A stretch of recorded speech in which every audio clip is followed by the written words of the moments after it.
Good afternoon, ladies and gentlemen.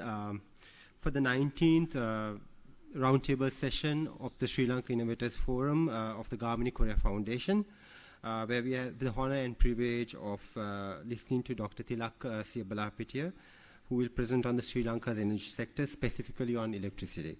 I'm pleased to introduce Dr. Tilak Siyambalapitiya, a seasoned veteran and an expert in the energy sector with over 40 years of experience spanning in Sri Lanka, Asia, and East Africa. Dr. Siyambalapitiya has held key positions in organizations such as the Ceylon Electricity Board, the Saudi Consolidated Electric Company. Throughout his career, Dr. Siyambalapitiya has conducted tariff studies, contributed to energy policies, played significant roles in committees related to energy reforms. His expertise in energy efficiency and conservation is evident through his teachings and writing endeavors, making him a valuable asset to our discussion today. So we have the privilege of having our session chair, Mr. Savindranath Fernando, former General Manager CEB, former President, Institute of Engineers, Sri Lanka.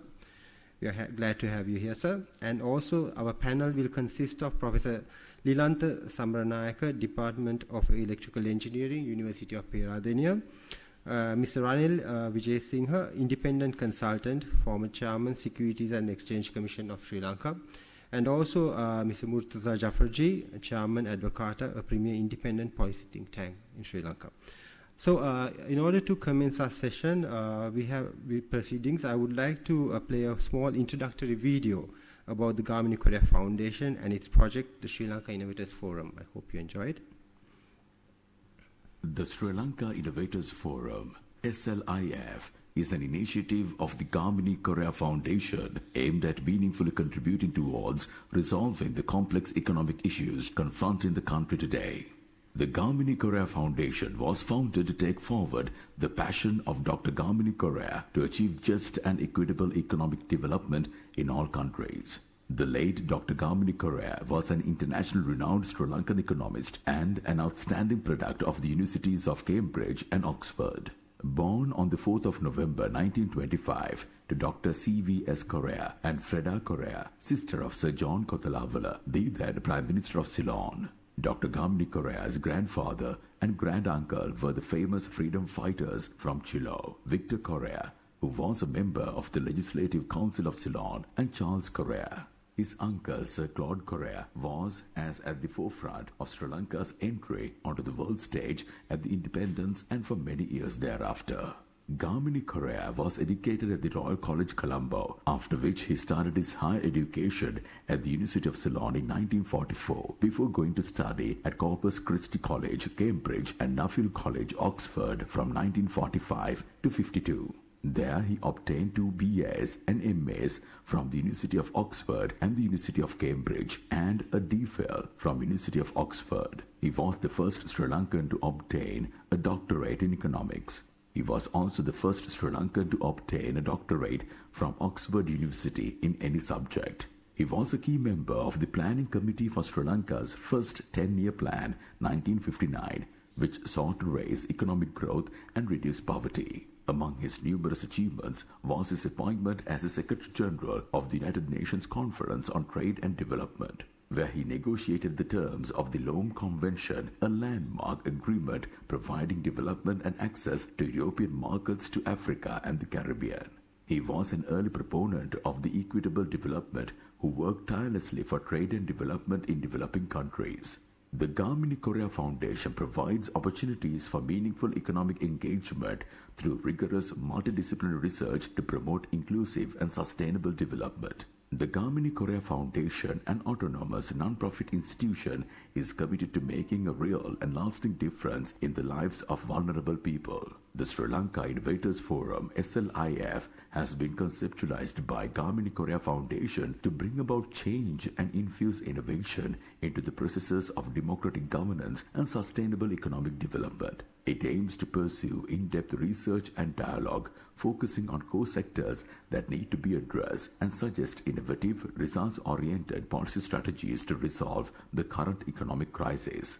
The Sri Lanka Innovators Forum will bring together the like-minded thought leaders and industry stakeholders to discuss, debate and agree on pressing issues in a variety of sectors and devise alternative, sustainable economic models, processes and practices. A group of thought leaders who are also subject experts have been assigned to give the issues papers and provide necessary guidance and relevant research material to the respective authors. SLIF will transcend boundaries and barriers and invite specialists from all over the world to contribute their expert views and knowledge to enable Sri Lanka to face its current challenges effectively. 20 identified sectors have been assigned to experts to research and write issues papers on contemporary issues which have an impact on socio-economic development. The discourse will commence with questions that should be raised on good governance and administrative reforms. The other topics are tourism, export-oriented industrial development, macroeconomic policy, poverty reduction, reforming Sri Lanka's state-oriented enterprises, Sri Lanka's electricity and petroleum industry, Sri Lankan food crops, livestock and fisheries, transportation and highways, education, healthcare, shipping and logistics, international trade and investment, subnational policies, environment, women and development, ethnicity and socio-economic development, information technology and foreign policy.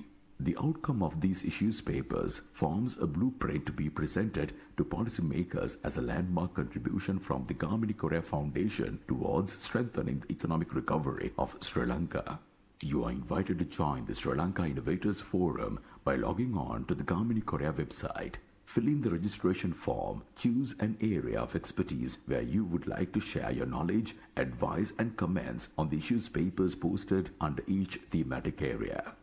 Sri Lanka Innovators Forum, beyond the barriers of tradition. Thank you very much. I would now have the honor and privilege of inviting our chairman, Dr. Lloyd Fernando, to give the welcome speech. Dr. Lloyd, over to you.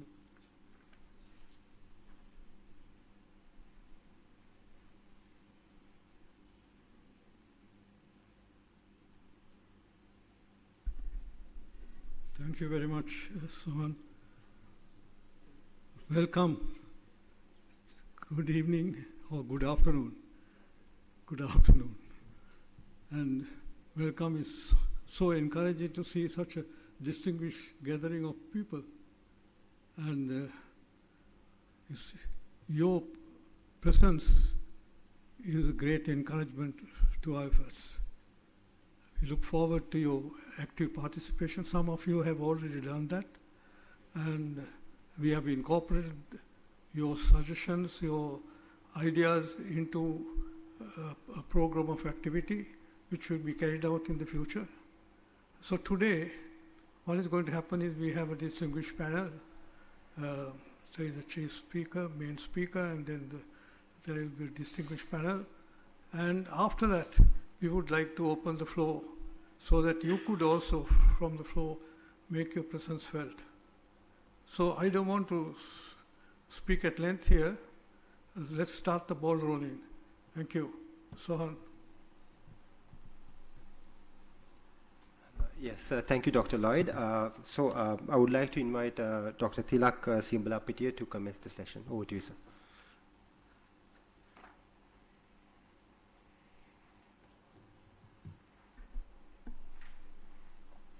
Thank you, Sohan. Thank you, Dr. Lloyd.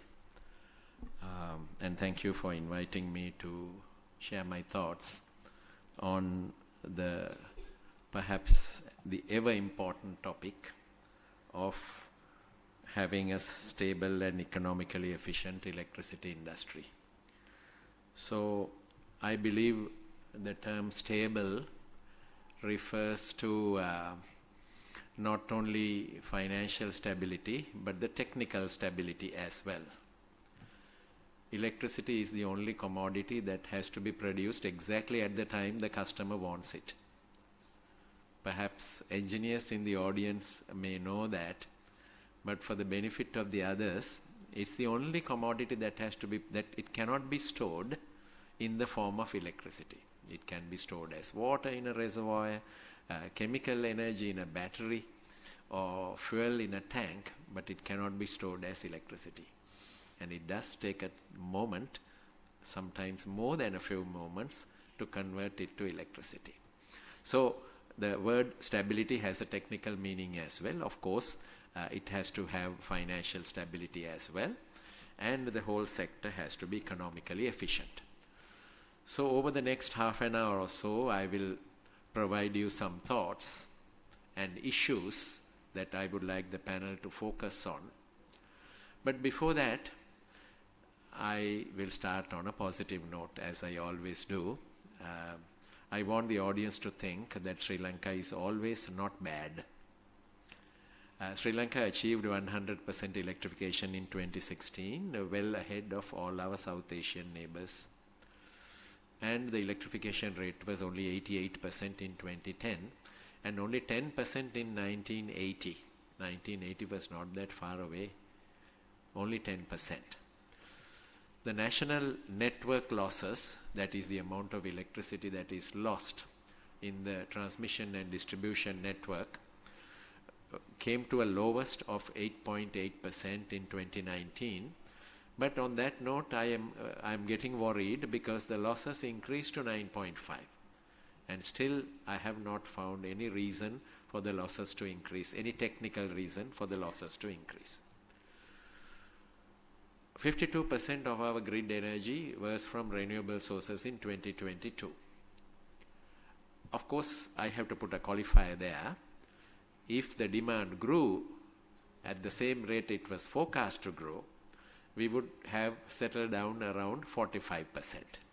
As you know, the demand did not grow. It was sluggish in 2019. 2020, hardly any growth. 21, there was a little bit of a growth, and 22, there was no growth. In fact, there was a demand reduction. 23, I'm waiting for the data as yet. So, now many say that our electricity industry is bad, the ministers are not paying their bills. But actually, 99% of the revenue is collected. You know, the most sacred piece of equipment in your house is the electricity meter. You can touch and damage anything else, but not your electricity meter, because all of you know, or maybe some of you have experienced, visiting a police station for having damaged the electricity meter, knowingly or unknowingly. So, the people who have managed the sector have been careful from an engineering point of view, from a commercial point of view. Because I work in India and visit India, Bangladesh very frequently, there are some areas the electricity board officers cannot go to that area because a local cartel is actually retailing electricity. So they get the electricity supply, there's no meter, and there is local retailing going on in that area through illegal connections. So we have absolutely no such problems in our country. So Sri Lanka is good. Of course, I have two more slides to say Sri Lanka is still very good. And to an audience of economists, I thought this is an appropriate slide. This is a collection of countries who have the same per capita GDP per year as Sri Lanka. The range is 3,000 to 4,500 US dollars per person per year as of 2022 in nominal terms. Sri Lanka is on the left-hand side, right at the top. Now, what does it mean? We use quite a small amount of energy per person and produce quite a substantially high amount of economic output for that amount of energy. So, we are actually, at least statistically, an energy efficient nation. Of course, some of you may not agree because when you go around, you see the odd street light still glowing during daytime. So you might think, oh, we are a very energy inefficient nation. Yes, of course, that is an inefficient way of using electricity, but the statistics tell me otherwise. In the slide that you just saw, our South Asian neighbors are not there because they are not in the same band as us with regard to per capita economic output or value addition. So now I put our South Asian neighbors and a few beyond South Asia as well. Still, Sri Lanka is on the top left. That means we are still an energy efficient nation, perhaps not as efficient as Bangladesh, but perhaps in the second place in this grouping of countries. So what we need to do is to retain this location. Because, as you may not know, Sri Lankan uses 700 units of electricity per month for all social and economic requirements. Just 700 units of electricity per person per year. Per person per year. The corresponding figure for India is 1,100. And our friends in Norway, they are at the top of the world. 25,000. Your friends in Canada and our friends in Canada use about 14,000 kilowatt hours per person per year. Let's say Canada and Norway are very cold, so they must be using electricity for heating. Let's come to a country closer to Sri Lanka. Saudi Arabia is about 9,000 kilowatt hours per person per year. Sri Lanka is at 700. So, in many aspects, we are very cautious in using electricity and energy in general. Of course, we all know the electricity sector has problems. So, my task today is to present to you some issues. The first issue I would like to highlight is that the sector institutions are not allowed to implement their plans. I'm not saying that they cannot implement their plans, but they are not allowed to implement their plans. Despite the legally established process of CEB and PUCSL being duty-bound to ensure planning and implementation, what is implemented is actually the political wish. And finally, what we observe is that since 2014, no significant power plant has been added to the grid. Of course, we have news of power plants and various things being signed up. So, top left, controversial coal power plant in Sampur cancelled. In my calculation, this was in 2016, right? The economic loss of about, as a result of this calculation, is $1,425 million and increasing. And that caused the blackouts of 21-22 that all of you have very painfully have gone through. Then, of course, the gas terminal that Sri Lanka was trying to get at, but that was cancelled many times over. And the first cancellation was much earlier than the more frequently spoken of gas terminal. I'll come to that in a moment. So there was an attempt in 2017 to bring a gas terminal to shut down the diesel power plants and use gas for that, plus use gas for manufacturing industry as well. That was sabotaged by various people. If you want, I can mention the names as well. And we still don't have a gas terminal. All right. So, coming to the next slide, of course, this is the most word that is spoken of very frequently these days. There were 3 articles in today's Island about this project, 3 articles. And say, for example, last year the government decided that Adani is equal to Government of India. As simple as that. It's not a mathematical equation. To our knowledge, Adani is a company. Government of India is a sovereign government. You know the reason? Because the Electricity Act 2013 amendment allows non-competitive procurement if a proposal comes from a sovereign government. That's what it says. So, but then somebody thought the cabinet can be misled by putting up a cabinet paper to say simply Adani is equal to Government of India. So therefore there can be a unsolicited proposal negotiated with this company, not one but several. So, and this is another company unheard of to be building solar parks and investing billions of dollars suddenly appears, and the name of the company is there in this news report. The name of the company is United Solar, and that company has pledged to invest $1.7 billion. To my knowledge, even a sovereign government has not lent so much of money to Sri Lanka. All right. So the largest single project ever in this country is to my knowledge, is the Norachole coal-fired power plant, including transmission, $1,350 million. Government of China. So we have a company which is said to be actually solar panel installation company. Sri Lanka has 200 of them. they will be investing $1.7 billion and build 700 megawatt, I am told, at a price of rupees 50 equivalent to be paid in dollars to this company.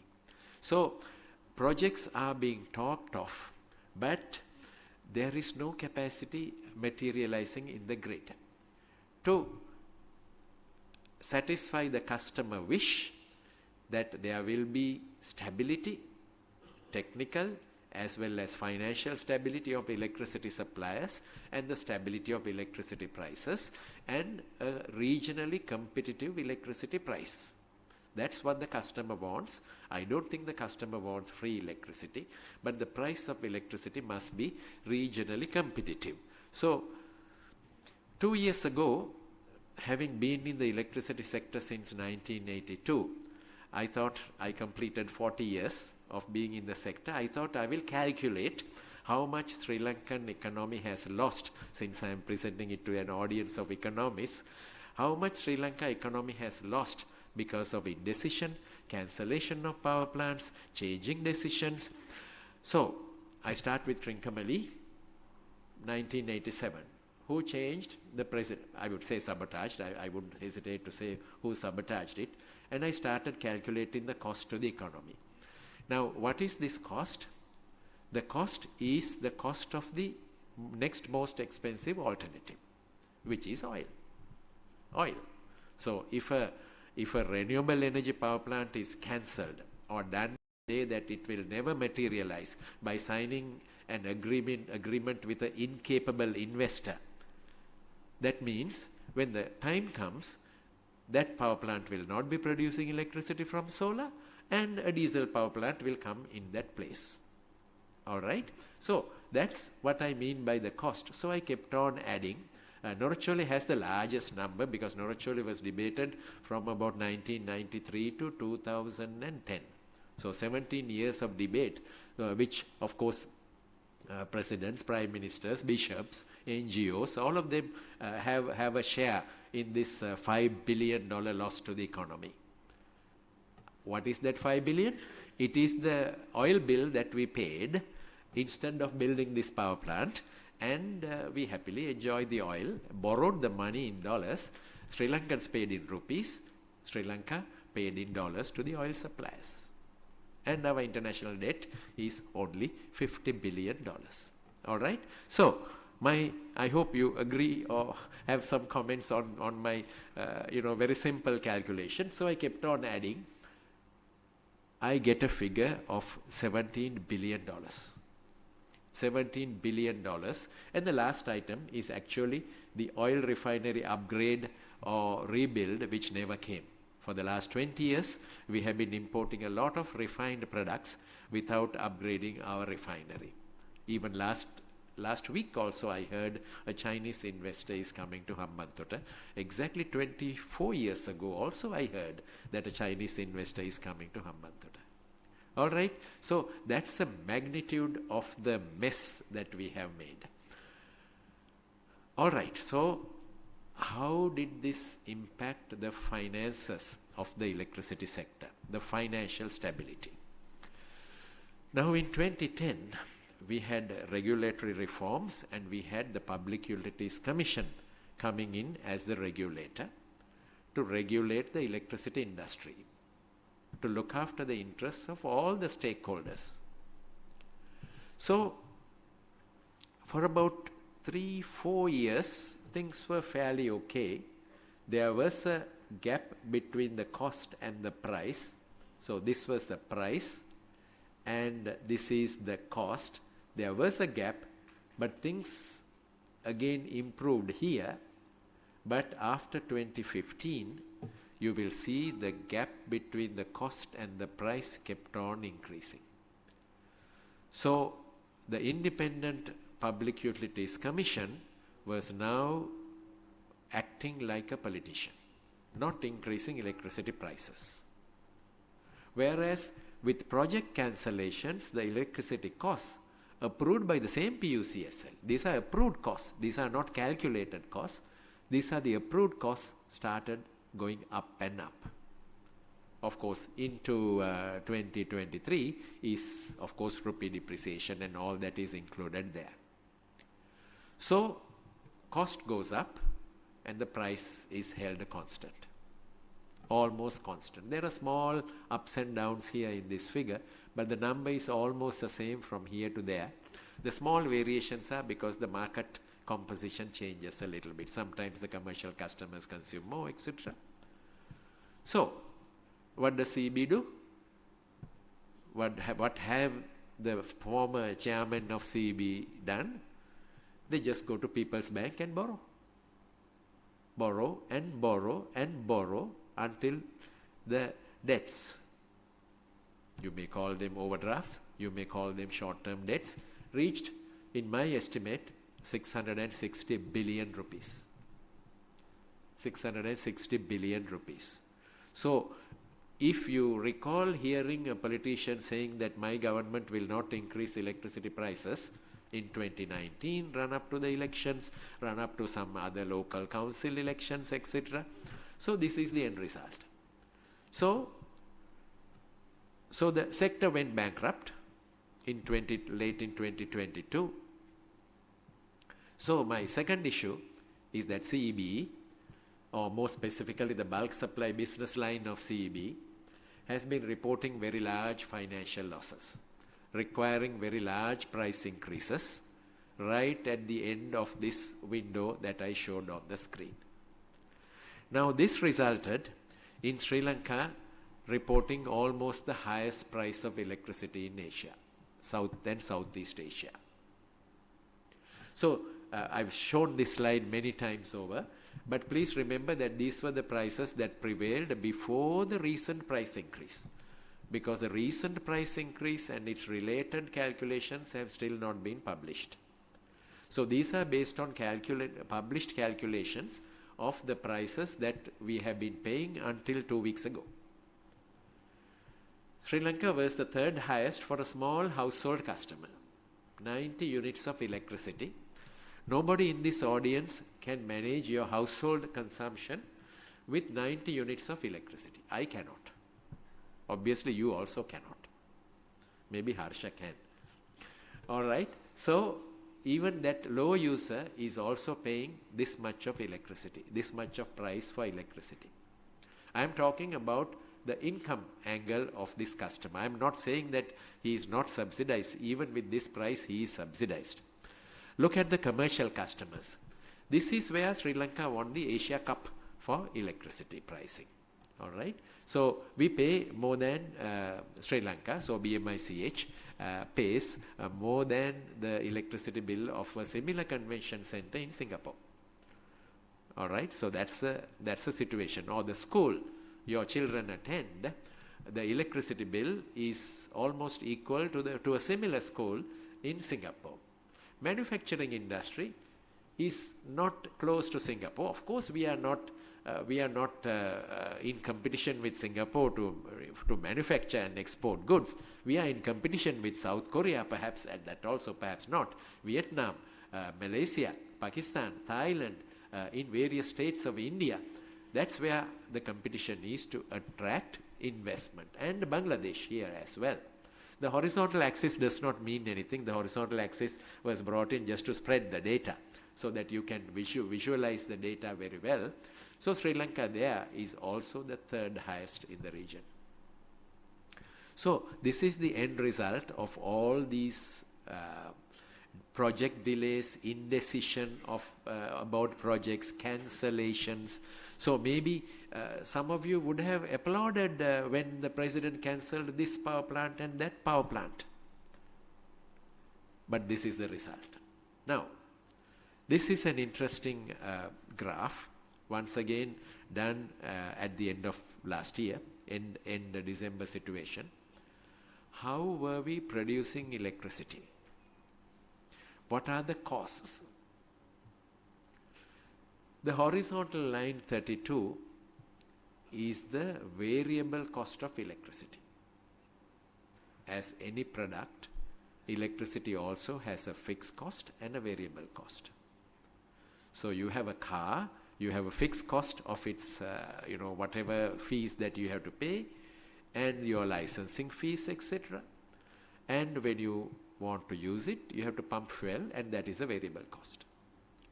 So the variable cost is the dominant component in the electricity industry, and that was 32 rupees for a unit of electricity as of last year. As I said, I cannot give you the most recent figures because the recent figures after the tariff adjustment 2 weeks ago have still not been published by PUC formally. So the large hydroelectric power comes at zero cost. They have a fixed cost but no variable cost. Large wind power done by CEB, the Mana wind power project, no variable cost. There is a fixed cost. Then renewables done by the private sector has no fixed cost, but it has a variable cost of 18 rupees. The old ones. The new ones are being signed at 37.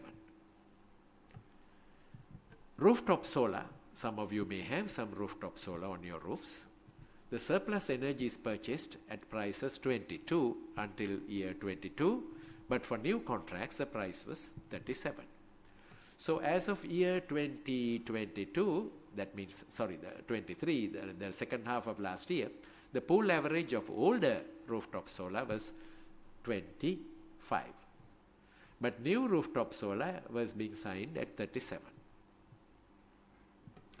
One and only coal-fired power plant last year was producing at 29, and now it is producing at 21. The international prices have come down, despite the fact that between the blue bar and the yellow bar, 18% VAT was also included. So this is the VAT inclusive price. Then of course there are oil power plants which are largely diesel power plants. Then there are fuel oil burning power plants for the private sector and CEB as well. So the red ones are increasingly more and more expensive. And the gas terminal we never had. The gas terminal we never built. If we had it, we would have produced it at 32 rupees. Now, it doesn't take a lot of engineering knowledge or the knowledge of economics to understand that if we produce anything more than 32, our average is not helping to bring the average down. Now, what should be our target? Where should 32 come down for us to be competitive with the countries in the region? My target is 18. And if we do things right, we can bring it down to 18. 18 is 6 US cents. And if we have a variable cost of 6 US cents and a fixed cost of 4 US cents, that is 12 rupees, we can meet a target of 10 US cents equivalent. It's not that electricity should be sold in US cents, as some people are discussing these days, but that equivalent of 10 US cents, which will be a regionally competitive price. We will not be as cheap as India. We will be slightly around the same price as in Bangladesh. Vietnam will be cheaper, and South Korea also will be cheaper. All right? So, we need to work towards a target if we are to revitalize our economy and get the manufacturing industry accelerating again. But the problem is, say, I'll just take an example. This 37 for rooftop solar. I have a financial model with which I very frequently recalculate the reasonable price that should be paid for people who signed for rooftop solar. 2022, soon after the crisis set in, this value was recalculated and published as 37 rupees. I quickly went to my model, I did the calculation, 37 was correct.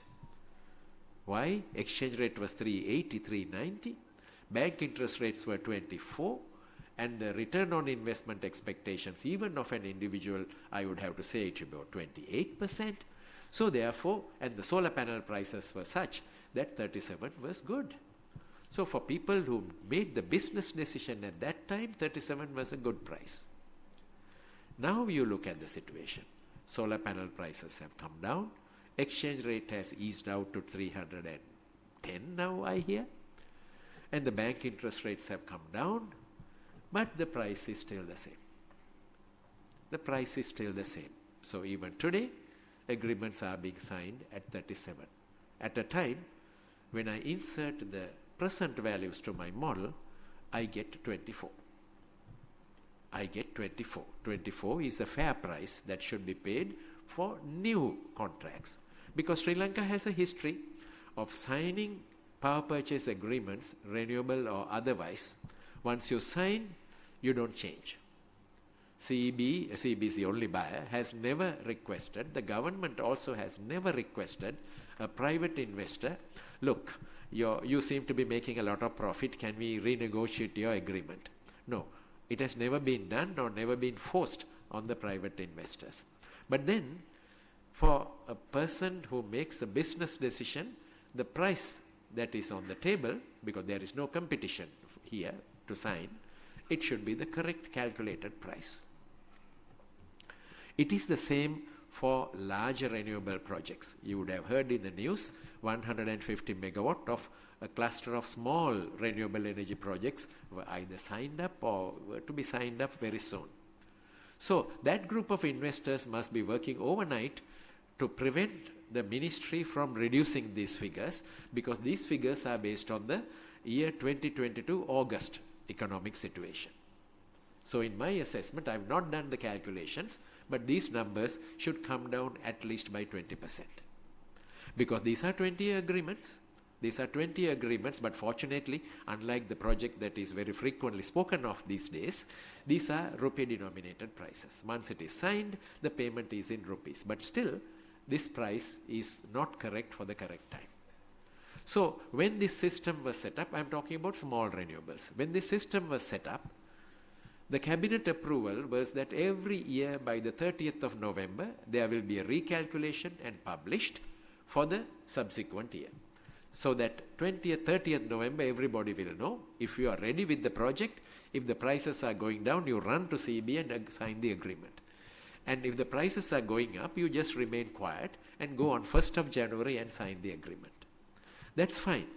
But then, keeping the prices up and not doing the revision when the prices have to go down is damaging, because finally this price has to be paid for by the customers.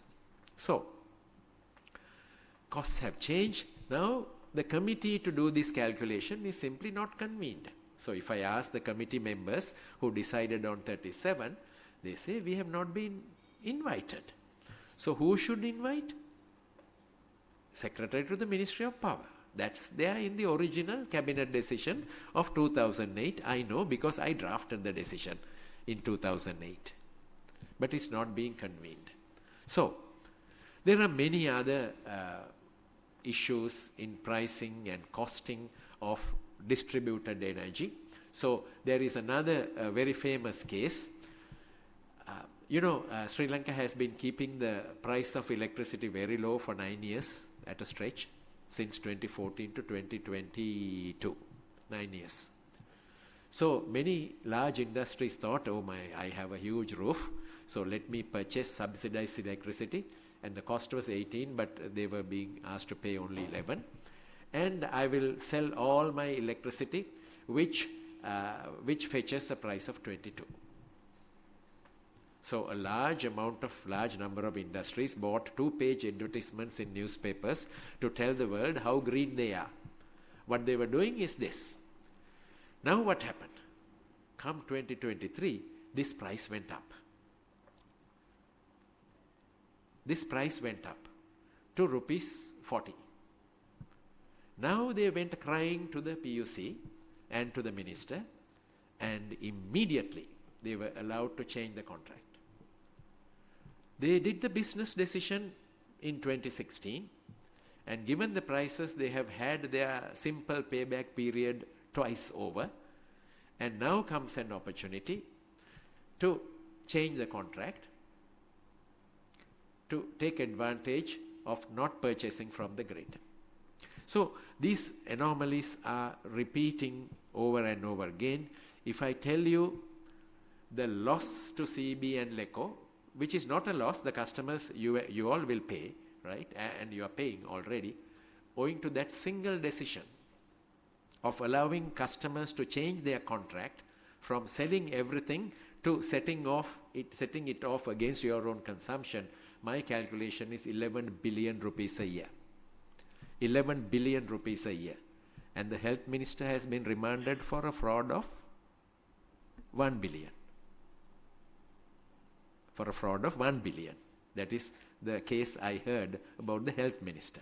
So here, 11 billion every year for the next 15 years at least on the average. All right, so that's the situation, and the customers will have to pay. But the law says about cost of pricing, the law is very clear. This is an extract from the Act. I'm not going to read the whole thing, but what it says is that pricing of electricity should reflect the costs. And the costs have to be reasonable costs. And who is to monitor the costs? The Public Utilities Commission. And then, of course, the requests for subsidies have always been there when the utility is state-owned. So, various people say that electricity has to be subsidized. But nobody says who should pay the subsidy. So, but the Electricity Act is also having some thought about it, and it says the Treasury has to pay the subsidy. Treasury has to pay the subsidy. You would have heard there were times that the hotel industry was provided subsidies, and of course low user customers are now enjoying a large subsidy. But what it actually says is that the electricity suppliers can provide a subsidy as long as the Treasury sends a check at the end of every month. That is the practical meaning of this clause. Has CB or LECO received a check from the Treasury every month? The Treasury cannot, because the Public Utilities Commission has to do the calculation and send it to the Treasury, saying that this year the subsidy is estimated to be about this much. Do you agree? Include it in the national budget. And every month CB and LECO separately or jointly send an invoice to the Treasury through the Public Utilities Commission, and lo and behold, the Treasury sends a check. And the customer sees a line on his electricity bill about the amount of the subsidy. That's the practical implementation of this law, but never implemented. Never implemented. It is easy to blame X, Y, and Z for not providing subsidies or providing some incentives. So all the agencies in the sector are not compliant with the legal provisions of the Electricity Act. And therefore, the financial stability of the sector has been gradually eroded throughout the period starting about 2016.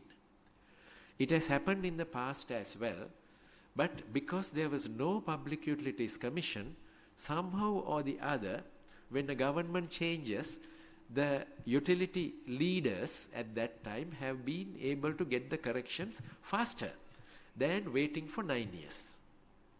So there have been periods, there have been bad periods. I'm not saying that the sector has been making profits or breaking even all the time. There was a bad period in the run-up to the 2003 electricity price increase, in the run-up to the 2013, but these were all short-lived, 2 years, 3 years situations.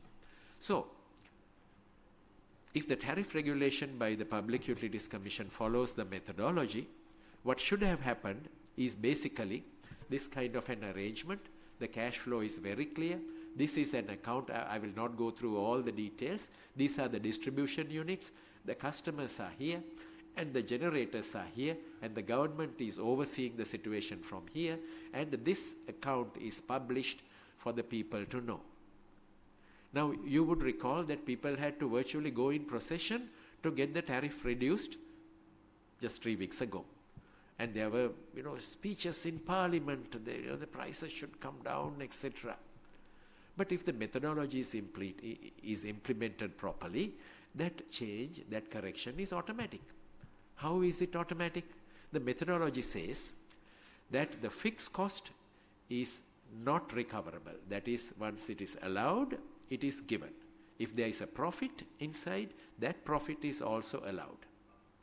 But if there is a cash surplus in the variable cost, Now, how can that happen? You forecast the rainfall for the 6 months, and suddenly it rains more than what you forecast. So it is a surplus in the variable cost account. That amount has to be transparently published and transferred to the next 6 monthly window into the variable cost of the next 6 monthly window. And the methodology even goes further, and it says this variable cost account, which is the one I am showing here, should be published transparently for everybody to see. So strictly speaking, if there's a huge rainfall today, tomorrow's account should show the estimated amount and the actual amount, and the actual will be lower than the estimated amount. And that difference gets on accumulated, and rather than going on procession in the streets, the people can go to the website of the Public Utilities Commission and find out how much is positive in this bulk supply account and how much does it mean per unit of electricity when that surplus amount is transferred to the next 6 monthly window. So such is the great detail in which the methodology has been established after the 2009 Act. But as you know, in Sri Lanka, I have to say this at a time, a new act is also being drafted. I'm tempted to ask, are we following the procedures in the existing act? Because we can have new institutions, new commissions coming in, but we are very bad in following the regulations, the law, the rules, the regulations, sometimes prepared by the same institution. All right. This is a summary of the situation, what I explained to you. And the next issue is renewable energy absorption. This is a short section. I will quickly finish within the time allocated to me. Technical, financial, and competition and procedural barriers to accelerate renewable energy development and integration to the grid need to be identified, appreciated, and resolved. So it's not enough blaming, say for example, LECO. Oh, they came to connect my solar PV and they refused. All engineering problems have an engineering solution. They must be having a technical problem, and that technical problem, in my view, should be first explained to the customer. All our customers are very knowledgeable. They can understand physics. They can understand a small equation, and they know that when current flows, the voltage rises in one end and it has to be lower at the other end. So therefore, I'm sure you have heard from your friends, maybe you have experienced yourselves that your connection was refused. I would have preferred it to be explained to the customers and explained as to how it can be overcome. But network improvements are costly and somebody has to pay for it. It's not enough to say, oh, the government has to pay. But that means us. And that's a story that has been going on for a long time. All costs have to be paid by the government. The technical issue, for your information, this is a power output of a particular household rooftop solar system of about 5 kilowatt. And this is a curve taken about 5 years ago. It's not a recent situation. So this is not worrying. Of course, these variations are worrying, because the production is fluctuating. Production is fluctuating. It must have been a cloudy day with fast movement of clouds. That's what I see when I see this power output changing. What I'm equally worried is about this one. The voltage of your house has exceeded 250 and your appliances are rated for 230. Not only your house, your poor neighbor who does not have a solar also. He also experienced the same voltage. So, this is against the law. The absolute limit is 242. 242. But as it is in anything in Sri Lanka, oh, why not 250? Nothing burnt out. So it's okay, so even 260, nothing will happen. The bulb here and there might burst, but still it is okay. But we can't go on like this. The utilities have to bring in the new standards and regulations and enforce them, Because once you have everything open on the table, then only we can talk about a solution. Of course, we know what the alternative solutions are. There is not one solution. There are low-cost solutions. There are regulatory solutions. There are investment-related solutions. Or there are other regulatory solutions, such as telling the people, look, don't invest on a rooftop solar in the city, because there are enough locations in the outskirts or in the provinces where network has enough capacity and no such problem. Go and invest there. I will credit your energy to your account here. So a variety of options are available. I'll show you another beautiful curve. Sorry, the brown is also being shown as the same color. So this was the electricity production curve, how different types of power plants jointly met the customer demand on 27th February 2023.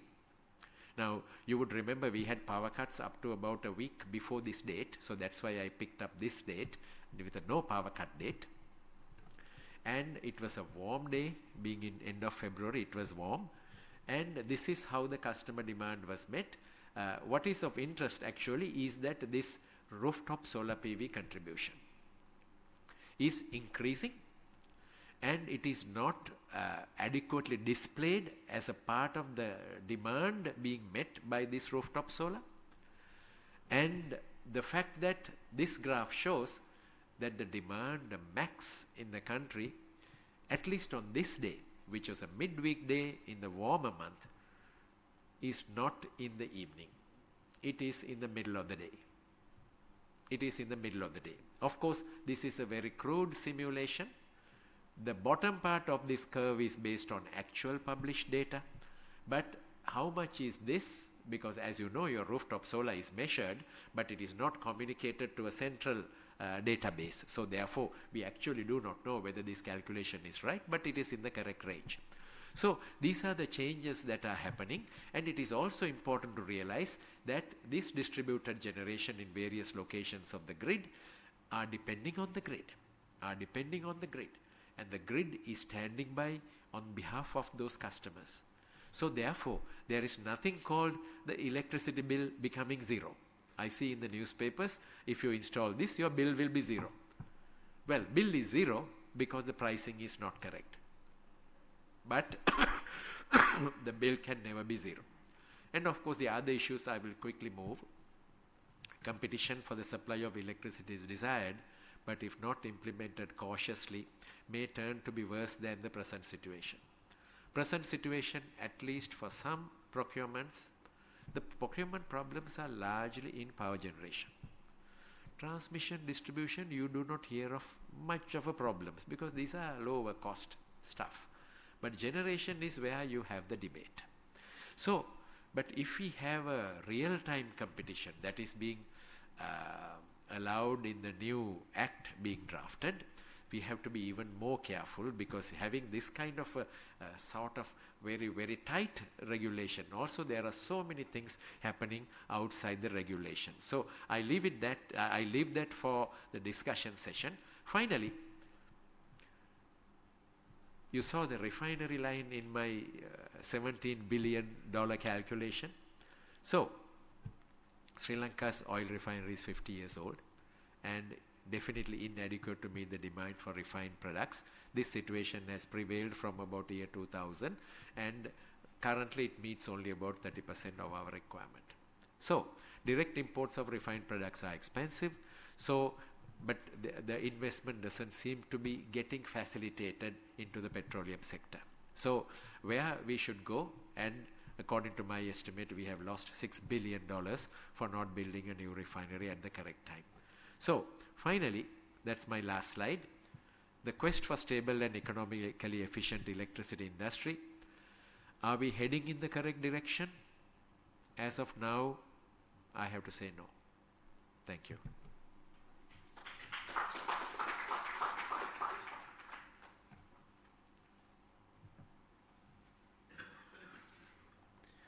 Thank you very much, Dr. Tilak Siyambalapitiya. So, without much wait, I would like to invite our session chair, Mr. Savindra Fernando, to take up on the panel discussion. Over to you, sir.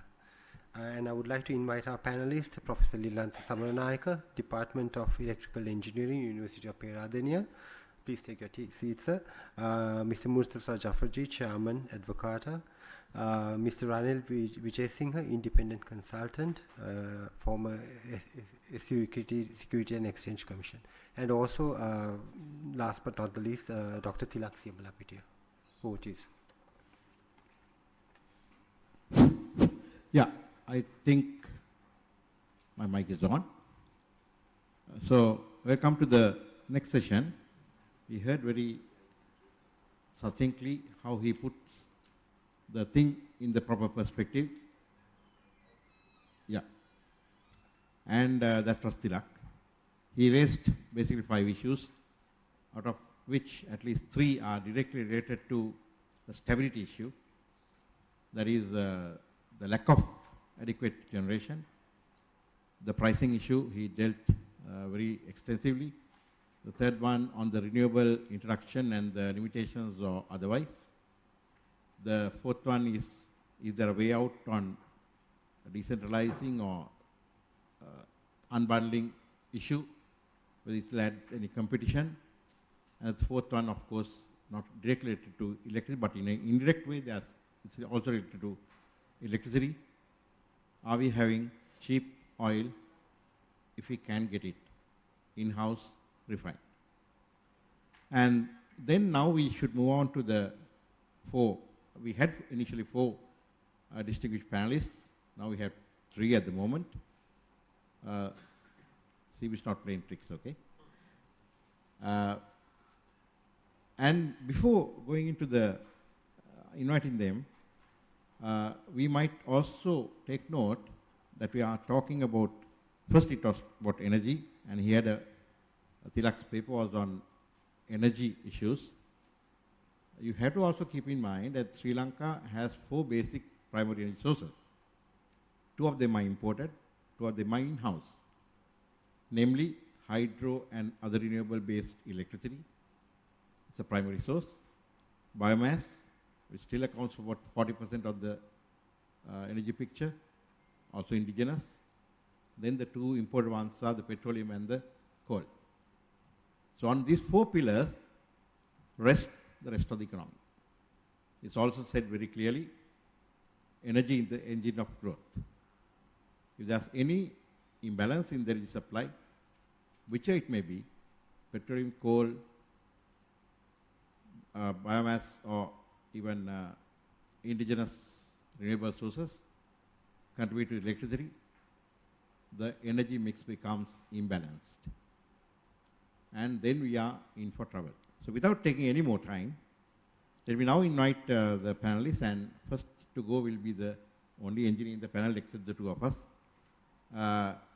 Professor Lilantha Samaranayaka from University of Peradeniya, Professor of Electrical Energy Engineering, and we requested him to speak a little bit more on the technicalities of the grid and the limitations that Tilak was just speaking about. And without any further ado, let me invite Professor Lilantha Samaranayaka. Over to you. You want to stay here or you want to go there? Yeah, thank you. Yeah, in fact, I would like to focus on the term stable in the topic. And this has 2 meanings. One is technical stability, other one is the economic stability. So as was mentioned by Engineer Shavi, I am more into the technical part of it. Now, today is the 15th of March. March is usually a time that we speak more about electricity because of there are reasons. That is, our reservoirs are going down, and we have the fear of whether we are going to get an electricity cut. And also this is the time that we get a lot of sunshine, and you know the temperature outside. And it is natural that one would ask, okay, why can't we, being a tropical country, go for solar power? Or some people even ask, why can't we go for 100% renewable, 100% solar? questions of that nature come to mind naturally. So, yes, we could do so, but there are some concerns. That is why I am here, just to enlighten you on those aspects. So, some of these concerns have been very well addressed in the paper that is compiled by Dr. Siyambalapitiya. And now, if you take this solar as a renewable source, we know that we normally fix this solar cells unlike the normal generating station. Now, let me first explain. Now, in the usual electricity network, we have the generators, then we have the transmission network, then we have the distribution network, and towards the end of the distribution network, we have the household customers. That's how we get the electricity. And when it comes to the solar, we tend to install them on our rooftops. And so all of a sudden, the generators which were far away now have become on top of our roofs. So that in that way, the load, which used to be the load, has become a generator. And the issues, the very simple issues that can rise out of that is the rise of the voltage. That is mentioned in the paper, and if you refer to the slide number 30, you can see that the voltage is going beyond the statutory limits because we have to maintain the voltage at 230 volts plus or minus 6%. So it goes to 250 and all that. And actually, this can be solved easily, or if it is a serious problem, you can even put up a distribution line to absorb the solar that is produced, solar energy produced by your PV system, and solve the problem. However, I'm going to go a little beyond that point, because if you can we go back to the 30th slide?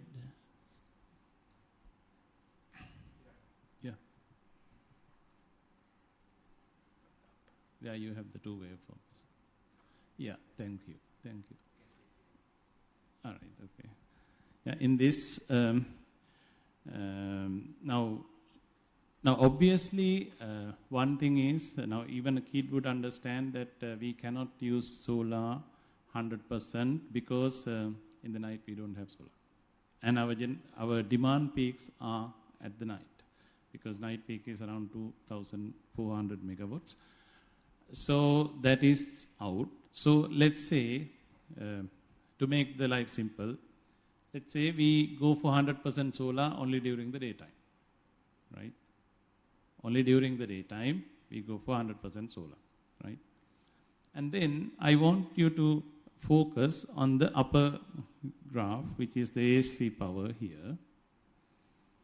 And let's say we have a system where let's say the load is around 2000 megawatts, and we are not talking about this 1 kilowatt or 2 kilowatt or 3 kilowatt or 5 kilowatt or 10 kilowatt power, but we are talking about a solar system whose capacity is, let's say, 700 megawatts. That is what is mentioned by this Asian Solar, some company, Australian company who is going to come. So let's say we have a solar power plant of 700 megawatts, and this has been delivering on a windy day like this one. So the y-axis of this blue curve is, let's say, we have a peak of 700 megawatts. And let me take a very simple case, not as windy as this one. Now the system is operating fine, and all of a sudden a cloud comes slowly and covers the entire area, right? Which is big enough to, let's say, bring it down to 350 megawatts. It's not covering the whole thing, it just covers half of it, right? Now, who is going to provide how do we handle? best way is to remove certain loads, that is called load shedding, and sustain the system. So that's the way. But then those who are victimized will not stay silent. They will start shouting, we need electricity. So your supply reliability goes down, so that's not an acceptable solution. So how do we handle this one? Now, in order to handle this one, there should be someone who is running on spinning. That means keeping the system ready to take over a situation like that. So 350 megawatts of power on another machine, keeping ready just to compensate when this 350 is gone, it suddenly comes and stabilizes the system. Now, typically, let's say, now this kind of thing can be done if you try, you can do it, but the problem is now when you run on solar, just to make sure that the variability is not going to affect you, you are running another power plant of that capacity. So that needs operational costs.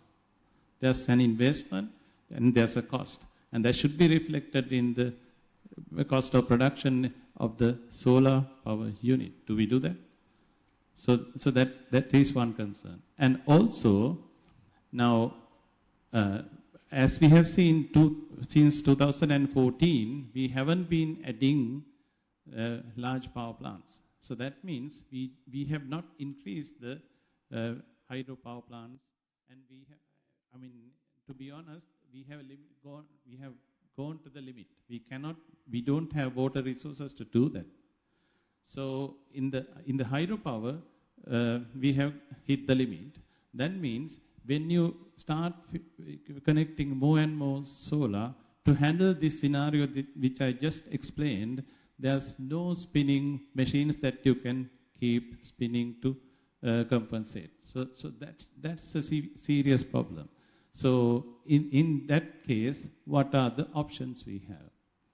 The options are, there are options which are affordable, there are options which are not affordable. Affordable, I mean affordability for a country like Sri Lanka is the investments that we have to make and also the running costs. Now, people, this is not the first time that people are handling this situation. So they have come up with different solutions. What they do essentially is to store this state, store the energy that is produced. So there are different ways. During Dr. Siyambalapitiya's talk, he was mentioning about mechanical storage or chemical storage or gas storage. So these kind of storage you can have. Now, we have to think how effective this storage is. Everybody, if you look at the advertisements nowadays, you can see battery solutions. Battery comes as a solution. But look at the scale that I am talking about. Now, I'm talking about not just 1 kilowatt or 2 kilowatt or 5 kilowatt solution. I'm talking about 350 megawatts of power that I'm going to store in a battery. If an investor is there, it is fine. But keep in mind, there's no battery technology on earth who can give you a guarantee beyond 8 years of operation. Even that one depends on how the depth of discharge, to what extent you are discharging and how you are charging. So it all depends on the cycles it goes. So battery is not, I don't see a battery solution as a solution to this one. So apart from that, even before the battery technologies became mature, other countries who were into this kind of scenarios, they used what is called pump storage, where they use solar not to feed the loads, but they use the solar power to, now in a reservoir where you take the water to run the turbines and produce hydropower, at the tail race you release the water back to the canal. Then you fix a pump which is operating on solar power and you feed the water back. So thereby you maintain, the intermittence that is coming from solar power is not going to affect your network. That's the important part. So that kind of sustainable method we have to investigate. So that's the stability related issue that I would like to focus, which is not very much addressed in many forums. So that's what I would like to highlight. Thank you. Thank you, Lilanta, but I would like to just add a couple of things. The largest battery bank, or rather, the European Union, the largest battery bank they have is 240 megawatts as at now, whole of European grid. They are now planning for a 350 megawatt battery bank. And I think what is heard here is in Sri Lanka, in Punakari, they are going to put 750 megawatts, brought down from 1,500 megawatts planned earlier. That's the point number one I want to make. And the point number two, I take students to Harsha's solar park in Hambantota. He spoke about solar generation going from 700 megawatts to 350 megawatts. It's the solar people are waiting till we come with the students. When you go there, there's bright sunshine, and they generate almost 1.2 megawatts. And the moment we start making the measurements, it goes down to 100 kilowatts, 1/10. So this is the kind of variation sometimes the solar coverage, the cloud cover can make. That's all I would like to add to what he said. Now over to, I have a choice, right? Before taking a choice, we had a small chat also. Then possibly, Murtaza, may I ask you to take the lead now? And you're going to say something a bit more on an economic sense. Thank you. Over to you.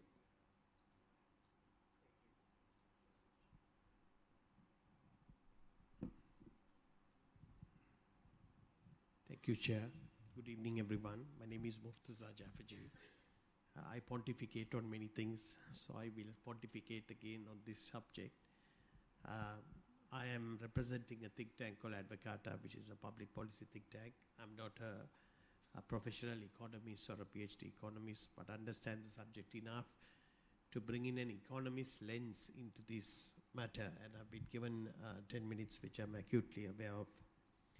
So, like engineering, economics is a study of constraint optimization, that resources are not unlimited, and limited resources have to be allocated in a fair manner. And what economists believe is that the scarcity value of a resource is the price. So the price mechanism plays a very important role in deciding how we allocate resources. Economists also believe that these prices are determined at the margin, that it is the one next unit of demand which matches the next unit of supply that determines the price. There is another fundamental understanding, what we call allocation and distribution are two different things. The allocation is who gets what, the distribution is whether you can afford it. Now these fundamental principles are foundational to the design of all markets. And one of the reasons why this economic crisis happened in Sri Lanka is we misallocated resources.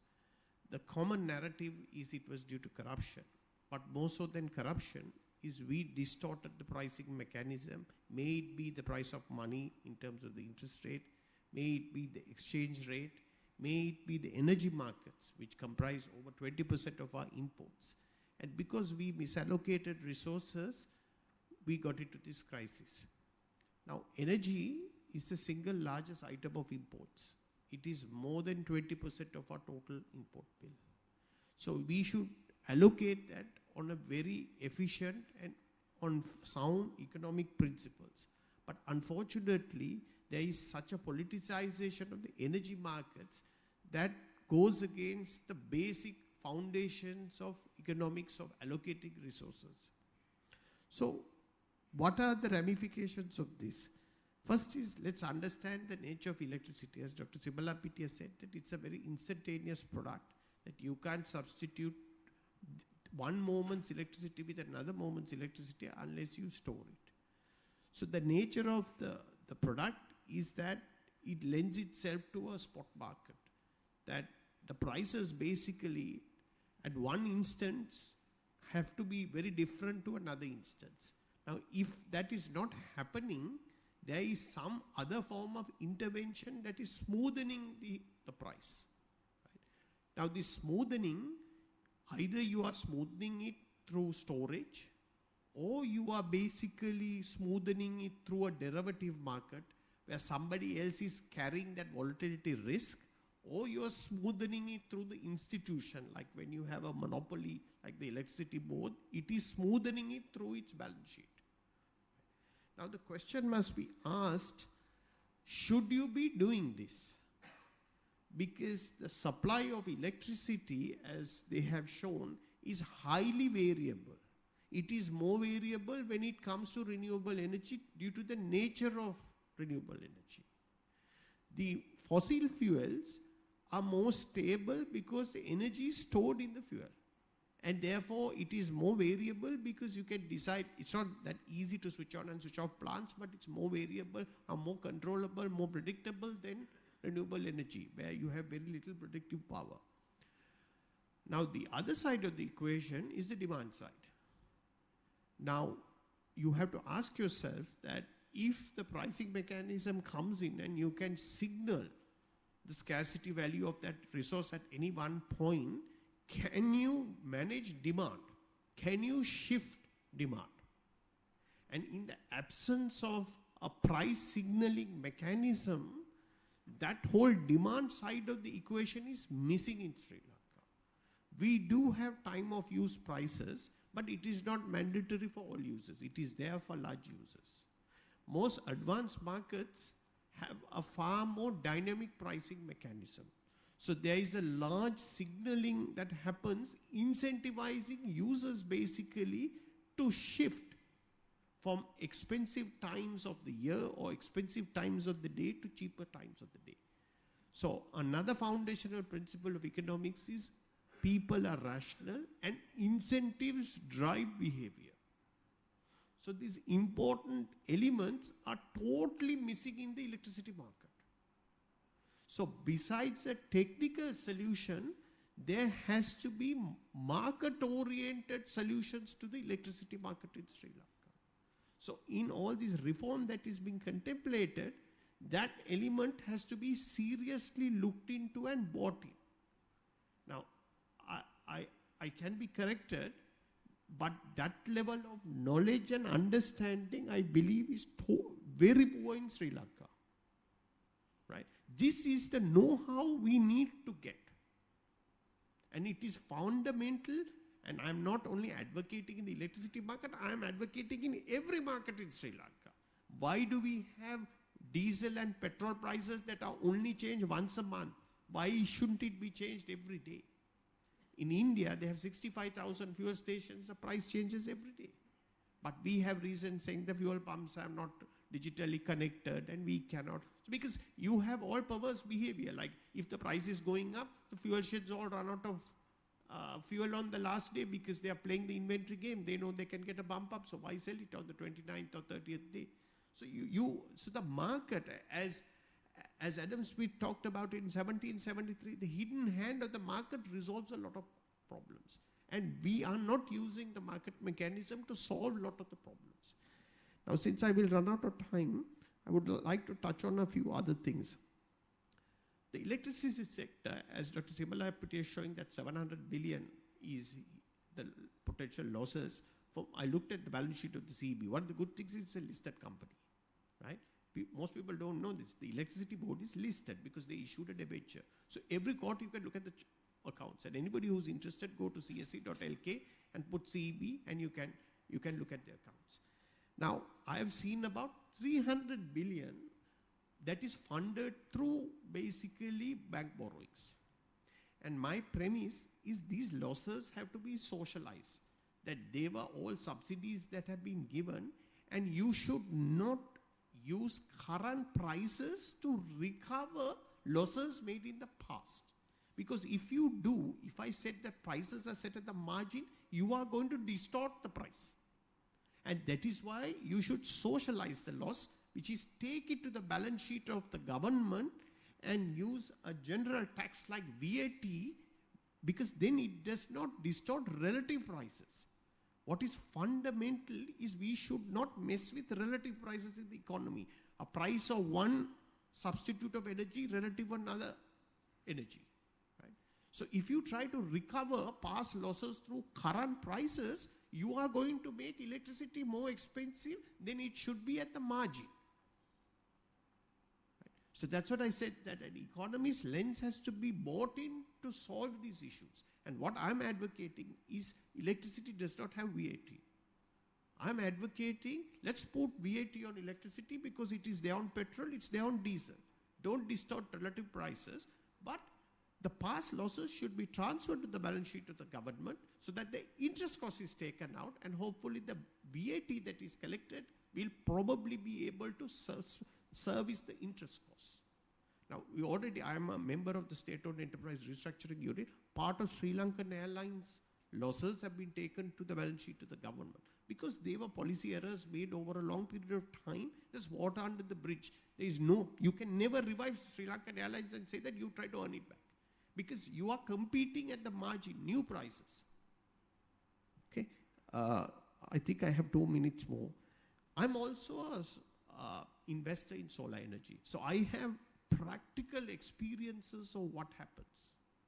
All the projects that I won were on competition. Competition works. Competition works. There's another basic thing of economics. Economists talk about the concept of profit. Right? Economic profit is after you allocate the cost of capital. So, if you invest equity, it has a cost, perhaps about 15 to 18% in today's term. So when economists calculate costs, that profit is calculated. If you make something more than that, that is called economic profit. And the act of trying to maintain those economic profit is called rent seeking. Our country is perverse with rent seekers. The electricity market is full of rent seekers. How is it that they are signing these large solar projects without competitive bidding?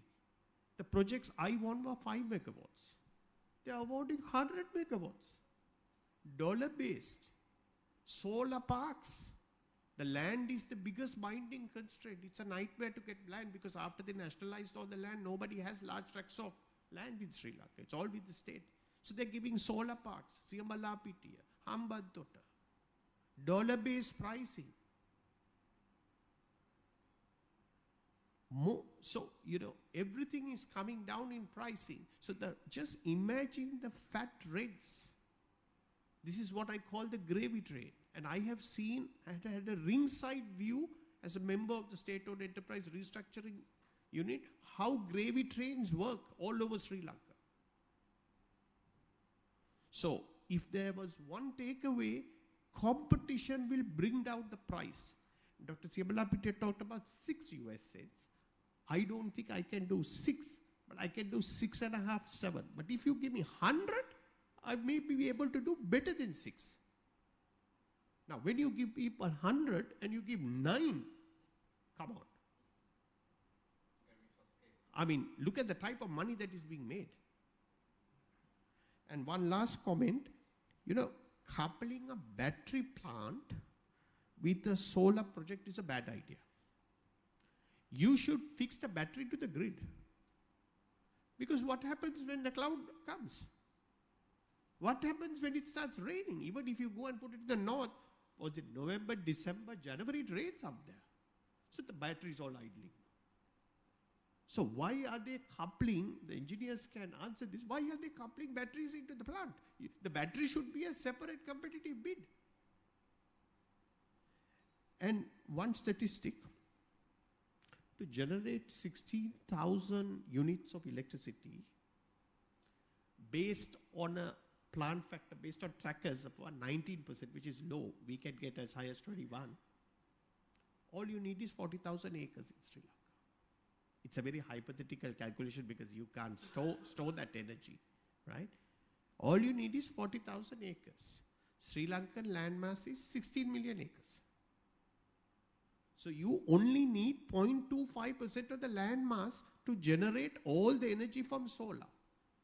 So if you solve the land problem by having solar parks like 1,000, 2,000, the government owns all the land, right? They own 80% of the land.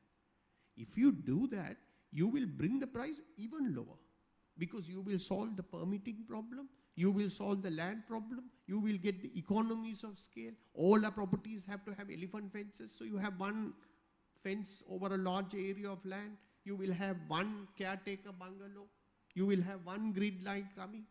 This is how you can bring the price down. And if you go to the World Bank Atlas on wind and solar, Mannar Peninsula has the most advantaged wind regime in whole of South Asia, or one of the best. That Kalyakumari at the tip of India is better than us, because Mannar is like a wind tunnel. So I am told, people like Vestas say, you can get 45% plant factor on the wind turbines. I am told for this Adani, they're taking it at 35%. I conclude, I've taken longer. The operative word is our biggest threat is the gravy train.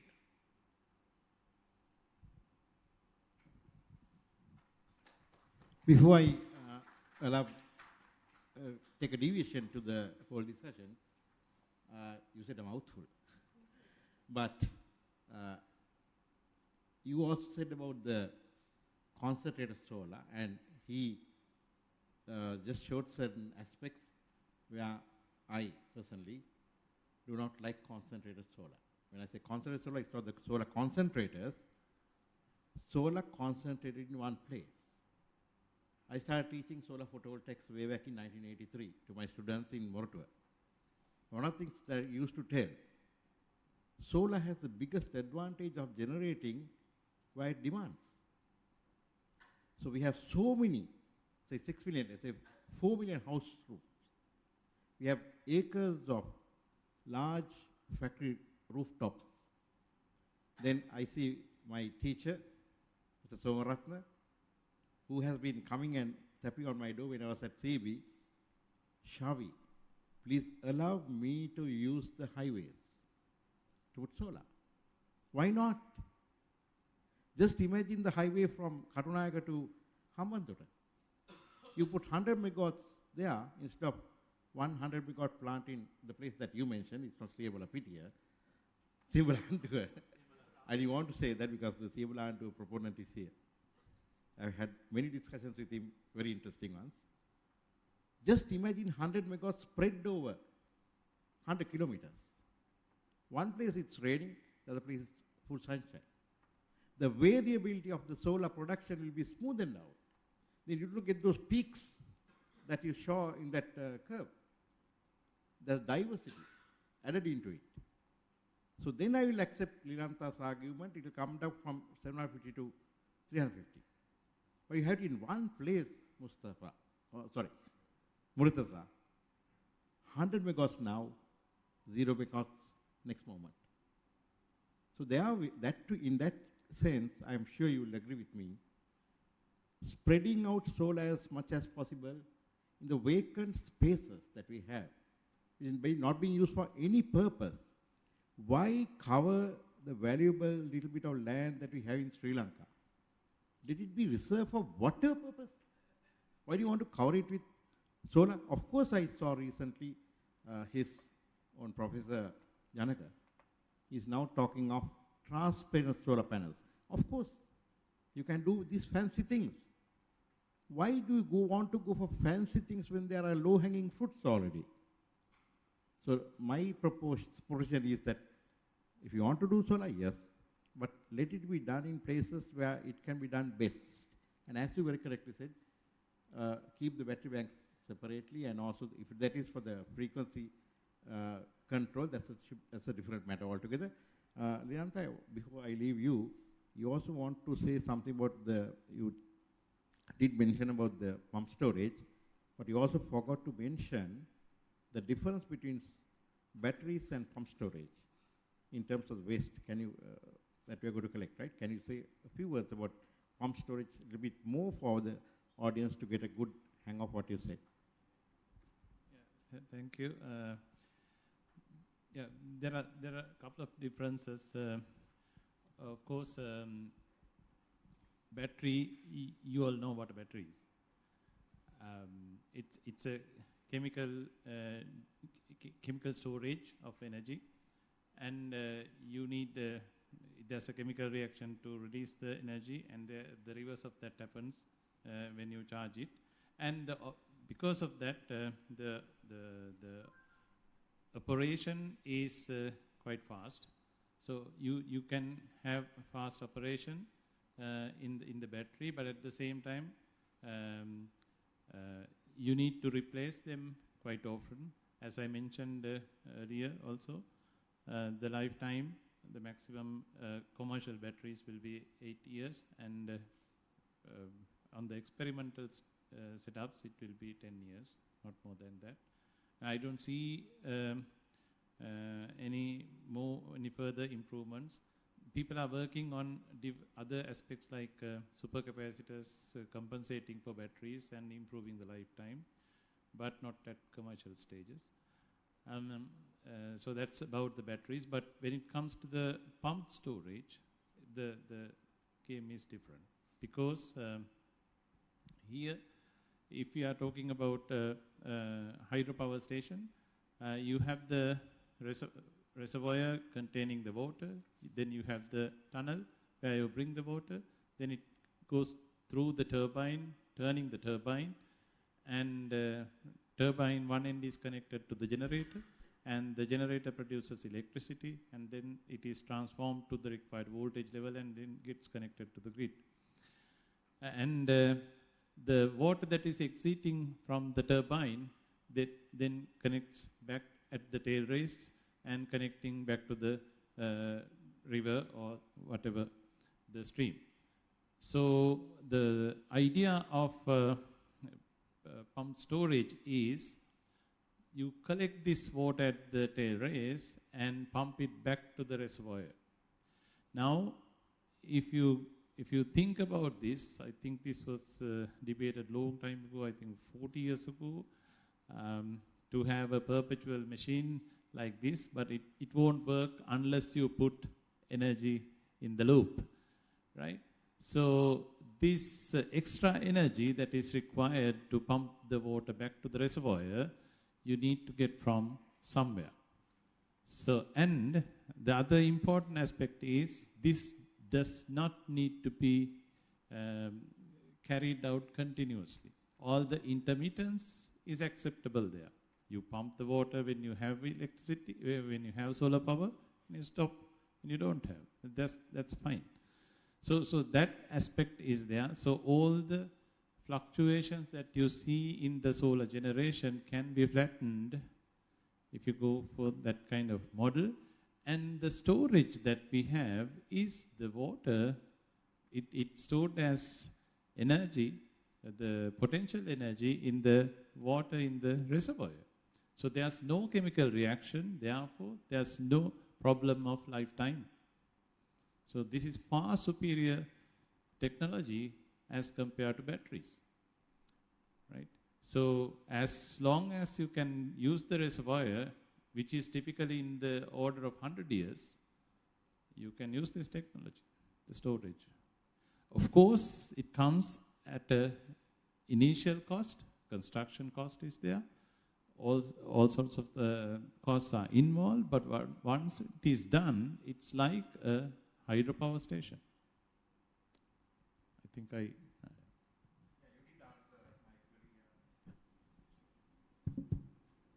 Good answer, Leonta.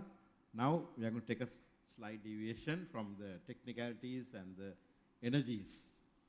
We are going to get into something very, maybe very interesting right now for the current debates that are going on.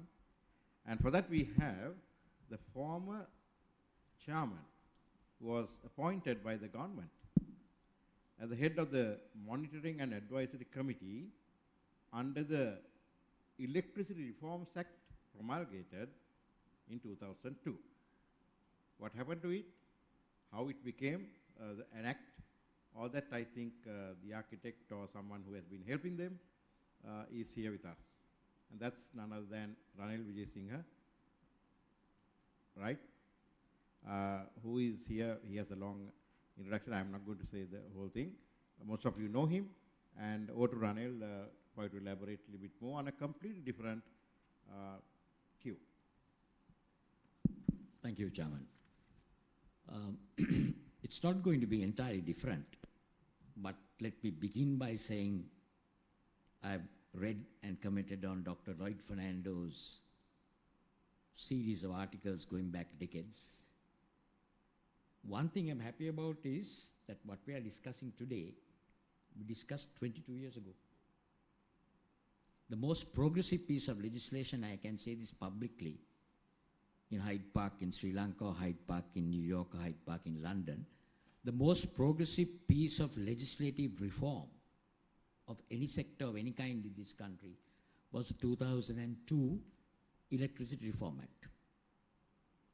How it came to be, I think it's important. Chambers of commerce, we've all been involved with chambers, and we constantly tell governments, have consistency of policy.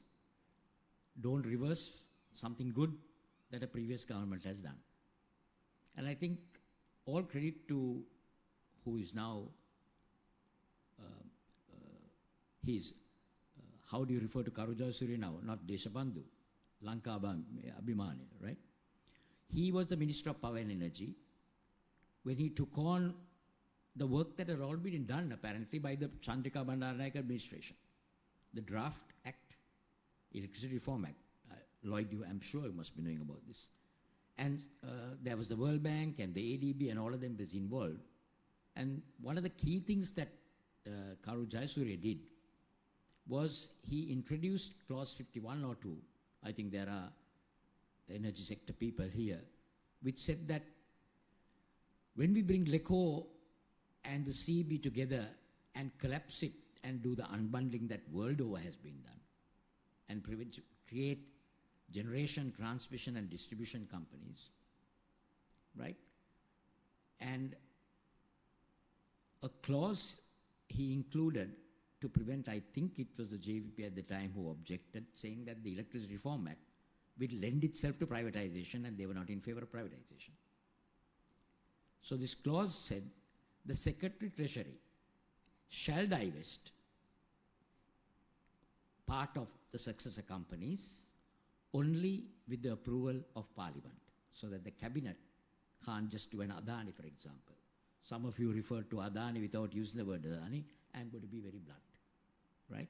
Because I've endured what should have not have been endured for too long, culminating in the Galle-Face event. And also, this clause clearly said what President Premadasa's administration did. However, while the Secretary Treasury will divest parts of successor companies, the unbundled successor companies, it shall be done by allocating 10% to the employees. That's what the National Development Bank did. The second point I want to make is that, Murtaza, you're in the restructuring unit, right? We are doing with Sri Lankan Airlines what we told current president when he was Prime Minister in 2015. I even wrote a letter to him that we take the debt of Sri Lankan Airlines and park it somewhere else. That's what we need to do with the CEB also, as you said. But we are talking sometimes in 2030, 2040, we'll be saying this. And I don't know about you guys, I may not be around at 2040. So I'm going to speak very passionately and very crisply and candidly, if I may, to say that I will break my presentation or whatever to three parts. One is to respect Dr. Siyambalapitiya's paper, because Sohan Fernando, who is here, told me that my purpose as a panelist was to comment on that issues paper for the Gamini Korea Foundation, and that issues paper will then be updated. But to me, what is compellingly necessary at the moment is the Electricity Reform Act, or whatever they're going to call it, will come before Parliament. And we all know what happens before Parliament. There will be a few committee stage amendments. I invite the media, the chambers, professional associations, think tanks like Advocata to study deep this electricity reform bill and to see what are the irritants. Because otherwise, Murtaza, all we are doing is an academic exercise. I have a friend in the Bahamas who says, talk is cheap, money buys land, right? So let me focus on the electricity reform act. But before that, as I said, a few comments, and Tilak, if I may request you humbly to put your slides, and if you can walk through the slides as we move along, I will, as a matter of etiquette and completeness, comment very quickly.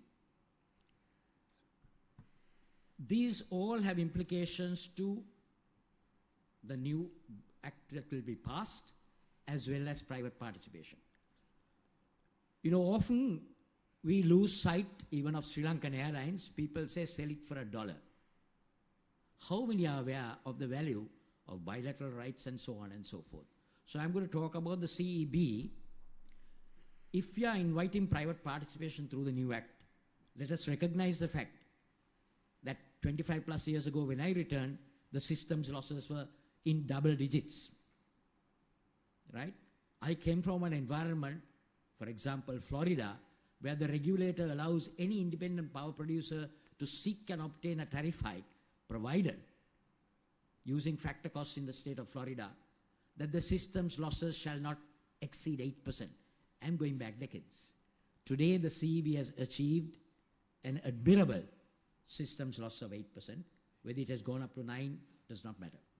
The second thing is, if I were to value the CEB or components thereof, I've done it many times in my profession, I will recognize the fact that there is an installed capacity of various sources of generation mix.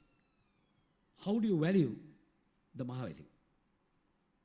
I tease the CEB engineers by saying they don't pay a cent. You said zero cost. Zero cost. Mahavali dams have to be maintained. That is not taken into account. So there is a national asset there. There is a national asset in the electrification of 100% that you spoke of. That is an immediate market for any component. That has value. Then you spoke about the energy, 52% renewable resources. That's an achievement, right? So I want to say that I like to start with using your slide to say there is value that some of the private sector, and I say this with responsibility, may try to trifle with at the time private participation is invited. Before that, I make bold to say the President Premadasa concept of giving 10% to shareholders, to the employees, must be considered. I would rather see people who have endured all of this over the decades earning something through a shareholding, if at all it is privatized and put in the market, before some foreign private sector party comes in and plays the field. I don't mind being quoted. The second point I want to make is that all of this was made possible not only through self-generated funds or treasury. There were grant funds. The British government, various governments funded it. I want to make sure that any accounting firm or anyone who values it takes that into account. It has to be the asset value and the free cash flow value.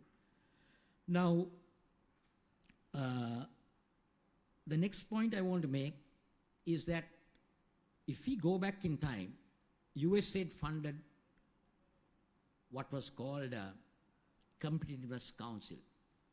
We had developed it. I was to be a part of it. And that was thrown out of the window by the UNP government that came into office in 2002. Why is that important? The Global Economic Forum has what they call Global Competitiveness Rankings. Those rankings are based on factors of competitiveness. One factor is the cost of bank funds. One factor is legal infrastructure. And another thing is about electricity.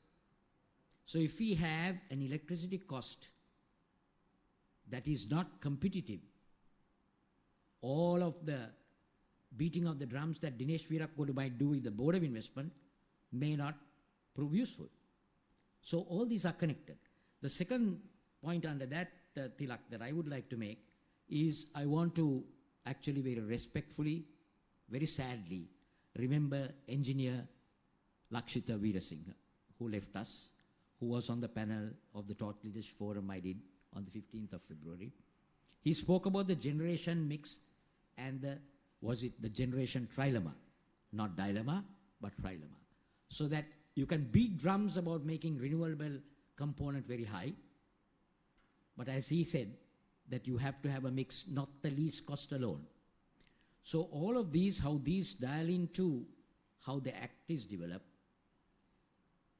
despite all the pressures from the private sector, is something to take into account. You spoke of the cost of oil and therefore the losses.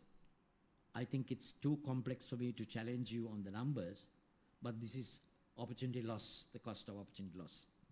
Delayed projects, whether it's renewable or non-renewable, and it is only, I can see some chartered accountants here, once for John Keels, in order to prevent the perpetuation of loss-making subsidiaries, which sometimes large companies try to hide away, I compounded the loss of a certain company, right? It is only when you do that kind of thing that you realize that there's a lot more to this than meets the eye. Otherwise, it's considered an administrative delay.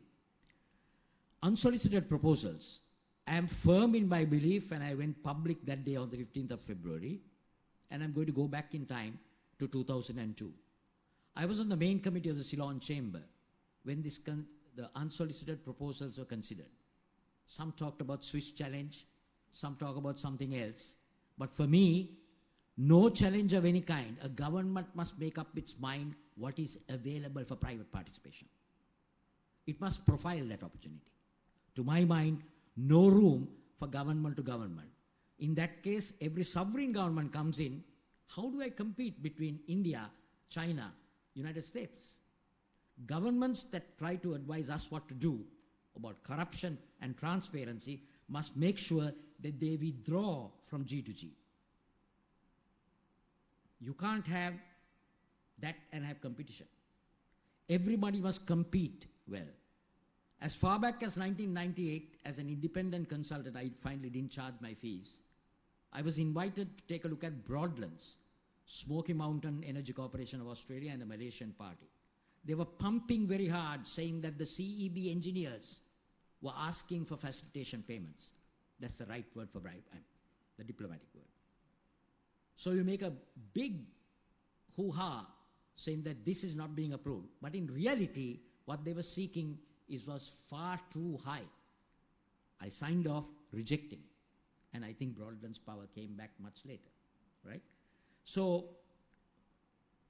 much of what I'm trying to say here now, I would also like to touch on, as far back as 1990 in the Institute of Chartered Accountants, I referred to Dr. Kamini Korea. What did Dr. Kamini Korea say as Secretary General of UNCTAD? He said there are times that governments need to selectively intervene. When we had a market economy for many decades, when the East Asian financial crisis happened, the United States shouted and said this was a bubble in Korea. That was because the regulation was weak.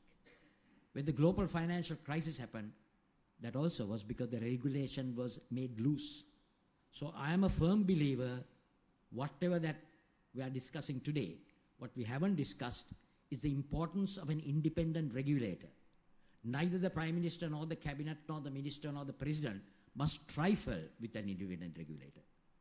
And if you don't have an independent PUCSL who's going to be pushed around and anonymous letters being read in Parliament, which was done, I think that's ugly. I was chairman of the Securities and Exchange Commission, and no one interfered with me. Murtaza knows he was one of our licensees, right? So if you want to have proper electricity sector, we have to have a strong regulator. We can't have a regulator who is in the woodwork without approving a tariff hike. We can't also have a regulator who will permit cost, which is considered cost-reflective pricing. As an accountant, I can tell you, I challenge that cost. I challenge the cost because there has been unnecessary borrowing and inappropriate financial management, which leads to interest costs, which are part of the cost, right? So, making comments of that nature, I would now like to move on to, we refer to competitiveness. The manufacturing industries are affected if you don't have a proper tariff. Now, time does not actually provide me with enough freedom to speak, but let me go to that act, the Electricity Reform Act of 2003, which provided for a monitoring and advisory committee. The monitoring and advisory committee was to be comprised of, and it's a very important thing, of 8 people, and they were named. Deputy Secretary Treasury, a nominee of the Ceylon Chamber of Commerce, a nominee of the Institute of Engineers, a nominee of the Institute of Chartered Accountants. So, as the chairman said, I was not a government nominee. I was nominated by the Institute of Chartered Accountants, and along with a large number of other people, 8 in number, the Minister Karujaya Surya appointed 2. That's all he was allowed to appoint under the Act. The Minister of Commerce and Consumer Affairs nominated a person, Susil Siriwardena, to look at consumer protection. There was a huge chapter on consumer protection in that Act, right? A huge chapter on competition.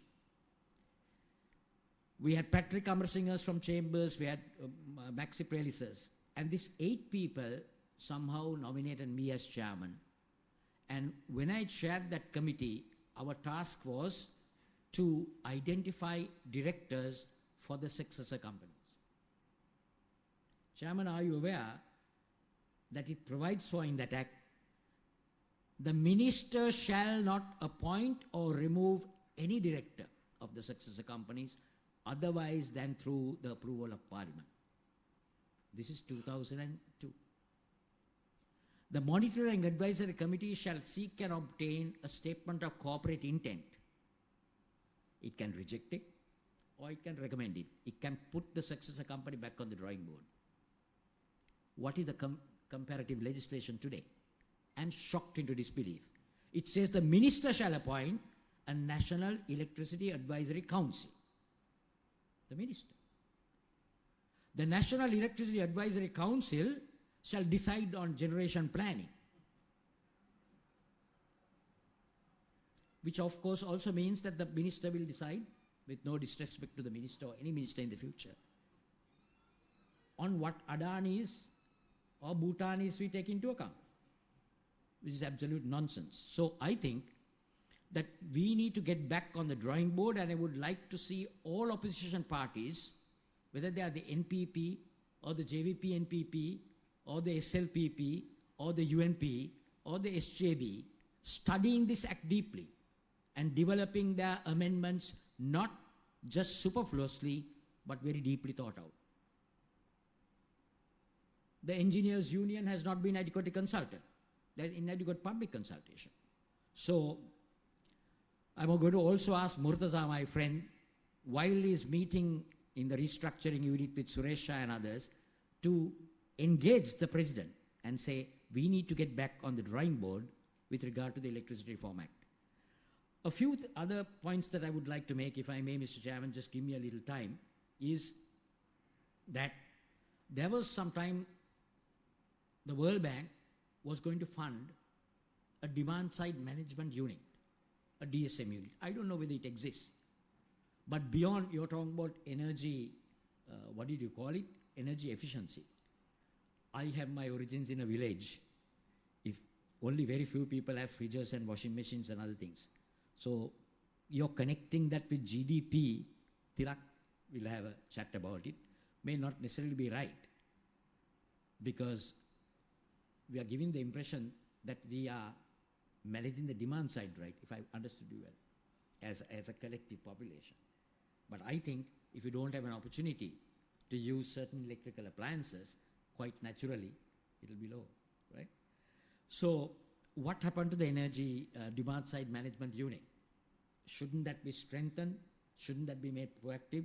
Because I had a client from Japan who was working for JBIC, now JICA. They were going to fund create some funds, Lloyd, into banks, like the SME loan scheme, where the banks, participating banks, then use those and on lend at a slightly higher rate, but low cost funding, right? So something like that should be considered. These are beyond the act. I have spoken about the governance structure and my concern about ministerial interference, because Governor Kumarasamy and I used to speak quite a bit on what we call political interference leading to regulatory forbearance.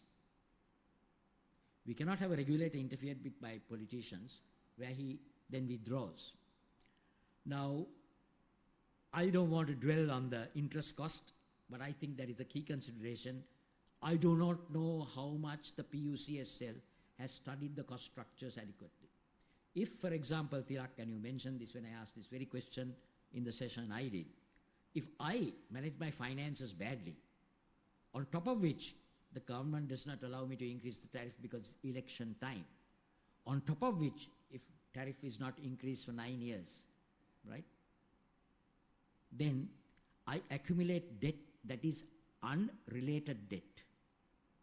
If I'm a shareholder of that company, I'll tell the board of directors, either you get off your seats or you return that money. Okay? So bad debt equity structuring has led to much of this cost.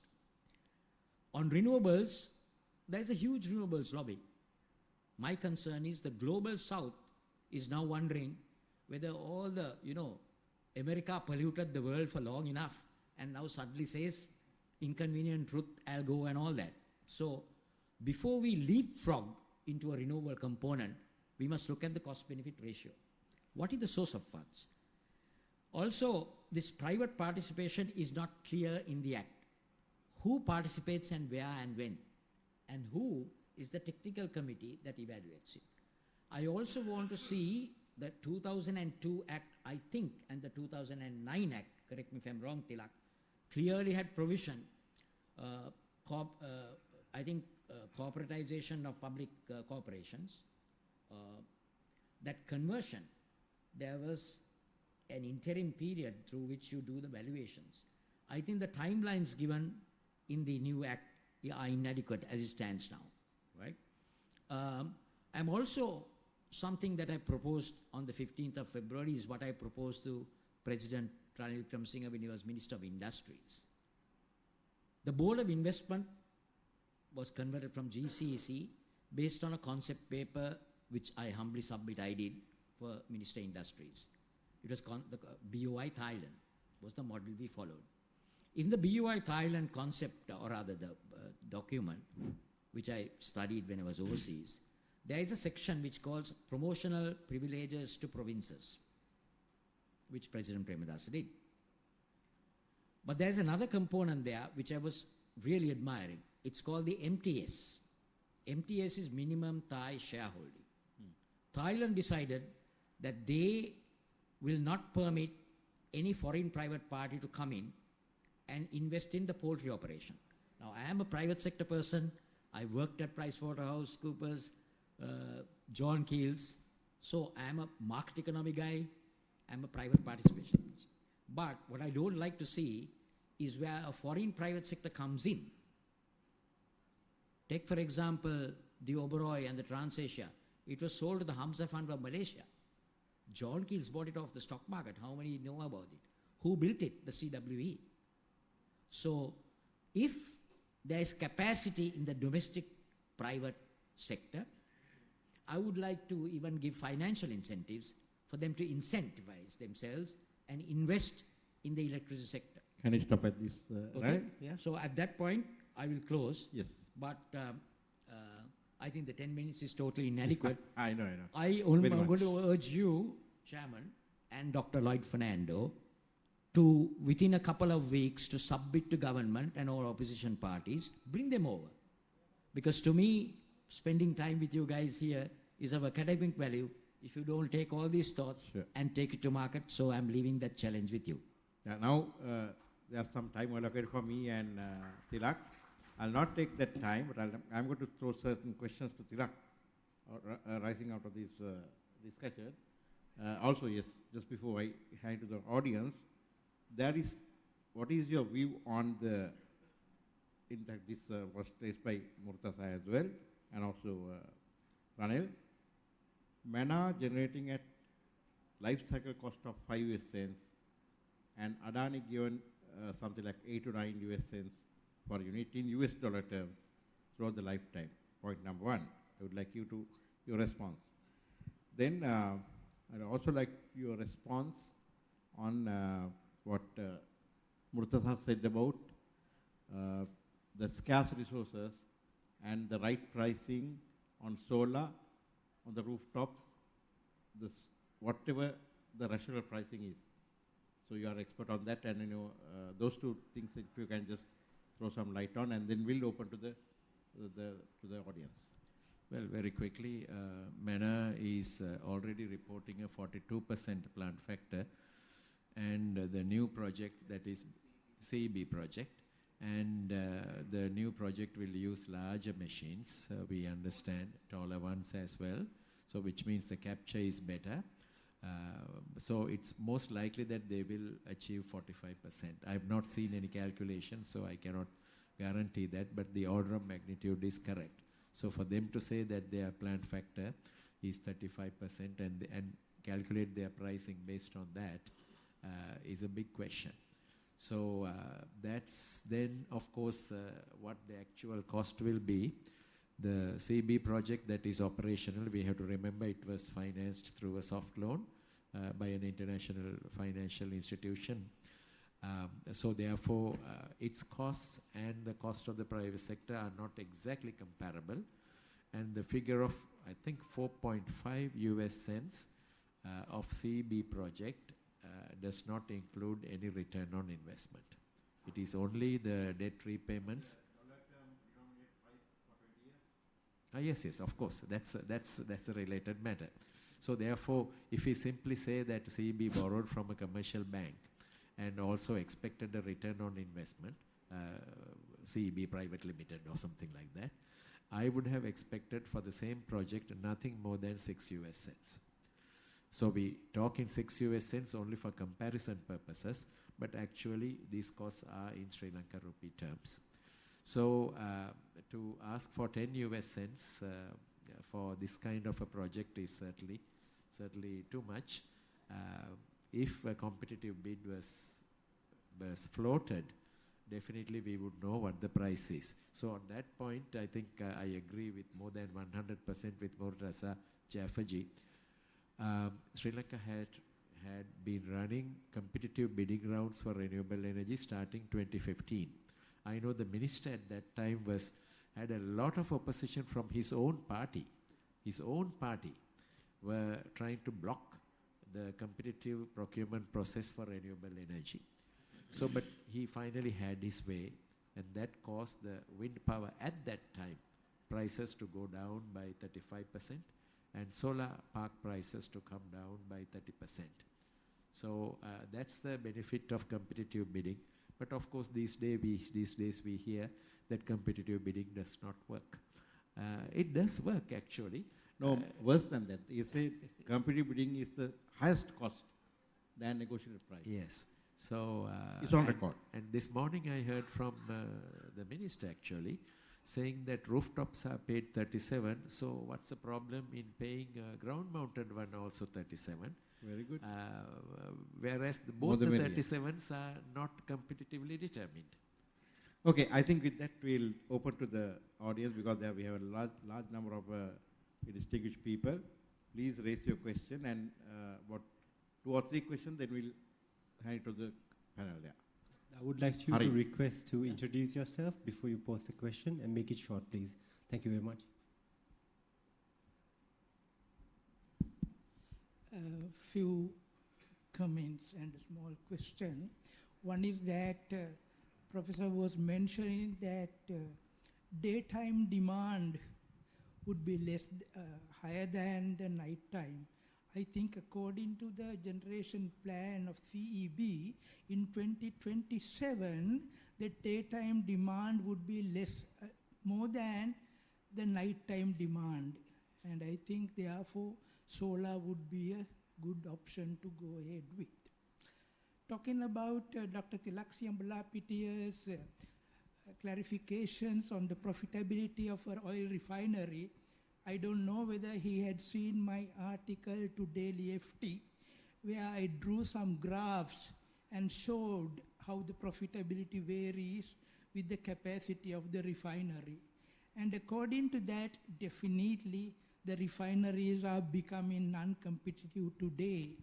It was the Fortune magazine which mentioned a few years back that investing in an oil refinery is not a good investment. Then just touching upon Mr. Xavi Fernando's, we were talking about highway solarization, and we were talking about solar installations and solar highway solarization. Actually, if you really look at putting a land solar, actually it's I who did the first 2 environmental impact assessments on the first 2 10-megawatt solar plants in Sri Lanka. And if I do it today, I may have given a different version. Because if you really look at it, a solar panel would be using only about 20% of solar energy at the highest level at today's efficiency of a solar panel. But if you look at the vegetation, a normal green grass would be reflecting about 26% of the incident solar radiation. So it reflects 26% of incident solar radiation. It will be converting about 8% of solar radiation into chemical energy. Then we talk about 34% of solar radiation being consumed or reflected. But if you put the solar panel and you generate electricity, you will be generating only 20%. And you go to the desert where they are reflecting 40% of solar radiation today. And you put a solar panel, you are using only 20%. So we are accumulating a lot of solar energy these days due to the introduction of these solar panels. Then, is there a solution? Yes, there is this beautiful solution called highway solarization. If you go towards the north, you can see that the nice black large roadways going all the way to Jaffna. Convert them to highway solarization. You would not need any other space. You can generate all the electricity we consume in Sri Lanka on the highways of Sri Lanka. You don't need wind. You need Adanis to come. It's all available here. What is missing? I think you should be knowing it much better. Thank you. Okay, I think I'm not. Sorry. Anybody else? Any more questions?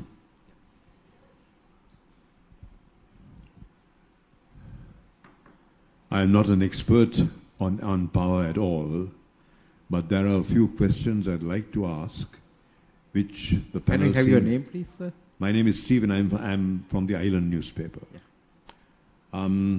You haven't mentioned anything about hydropower. There was hardly only passing mention for some time of hydropower. And Mahavalley and its importance has not been mentioned at all. The Kalani Valley has not been mentioned at all. And these are things that we were doing and we had been established. And Mahavalley, for example, you spent a lot of money on Mahavalley. We had aid coming into the country for the establishment of Mahavalley. That's one. And also the introduction of coal power. That has not been mentioned at all by any of you gentlemen. Now, coal power definitely is a dirty word. No two words about that. But it is an existing power source which has to be mentioned in any case. Now, having said all of that, could we have answers to Mahavalley and the Kalani Valley and hydropower, and also answers to coal power?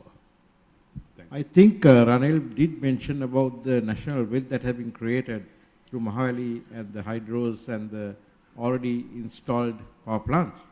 So it's our national wealth that we are talking about, for which people have paid already. So it's an asset that we have, possess. What do you do with the asset? Use it or sell it?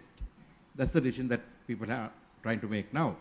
I don't know whether Tilak would like to add one or two words. Maybe you are looking for...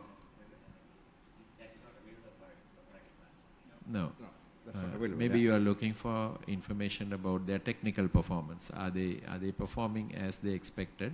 In general, if your question is about are they producing the planned amount of electricity, the answer is yes. There may be small shortcomings and problems here and there, including Samanala, it has a problem. But overall, the planned amount of electricity is being produced in these power plants. You haven't mentioned coal power at all. I mentioned it, actually. I mentioned it. It was only mentioned in passing, but its importance has been forgotten. Yes, of course, our neighboring India and Bangladesh and Pakistan, Indonesia, Malaysia, all these countries, Japan and South Korea included, all of them are still using very large quantities of coal and getting a sizable percentage of their electricity from coal.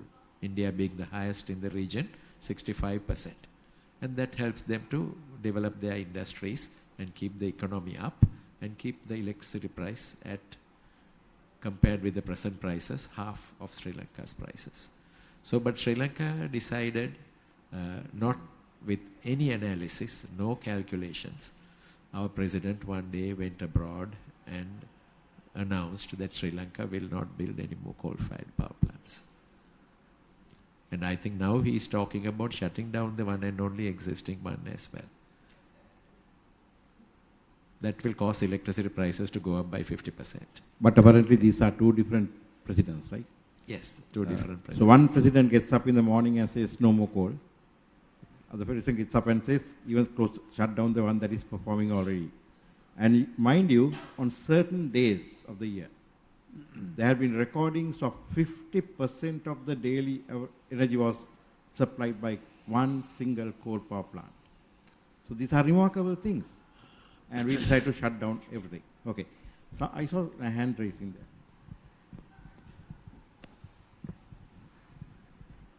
Thank you. Upul Kulasinghe. I'm retired, but my background is in oil and gas. Been listening to this conversation and the seminar. It's very interesting and it certainly has provided me with a lot of food for thought.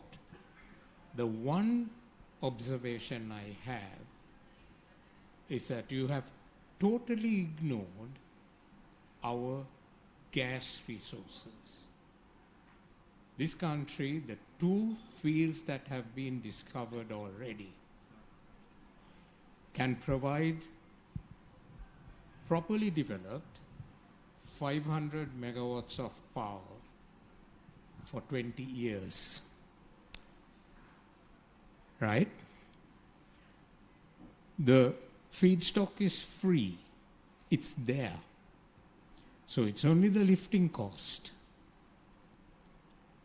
or if you want to call it, the extraction cost. And the undertaking by Cairn, which was totally ill-advised, because they talked about 155 kilometer gas pipeline from Noruchale to Siyambalapitiya. Nobody thought of the obvious thing, which was to move the gas turbines to Noruchale. We already got it. Right?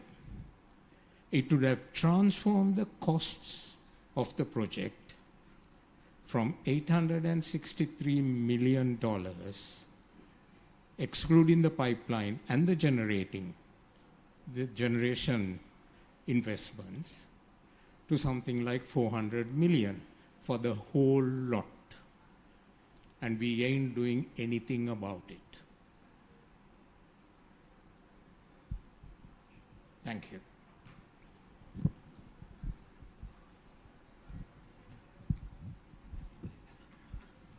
Any more questions? I think we have time for one more question. Upul said something about the gas being brought to Noruchale. I think the talk is now the gas is being brought to Trincomalee. So maybe we have to shift to Trincomalee. Yeah. So these are highly debatable. At that time, of course, there was gas being explored in Mana Basin. Yeah, you have a point there.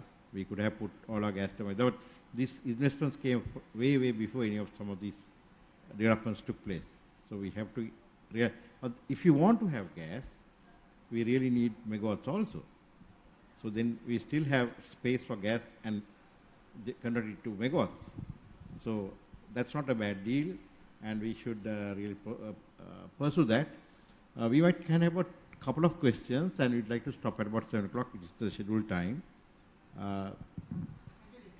I want to make a last comment before winding up. Yeah. If you look at the global picture, everybody is talking about climate change, and they want to move away from natural gas and oil and coal. So in a scenario like this, I don't think exploiting the natural gas would be the best thing for us to do today. It's true that there is economic value in that, but there may be other consequences. That's my private opinion. Okay. Anybody else? Yeah, there's a hand raised.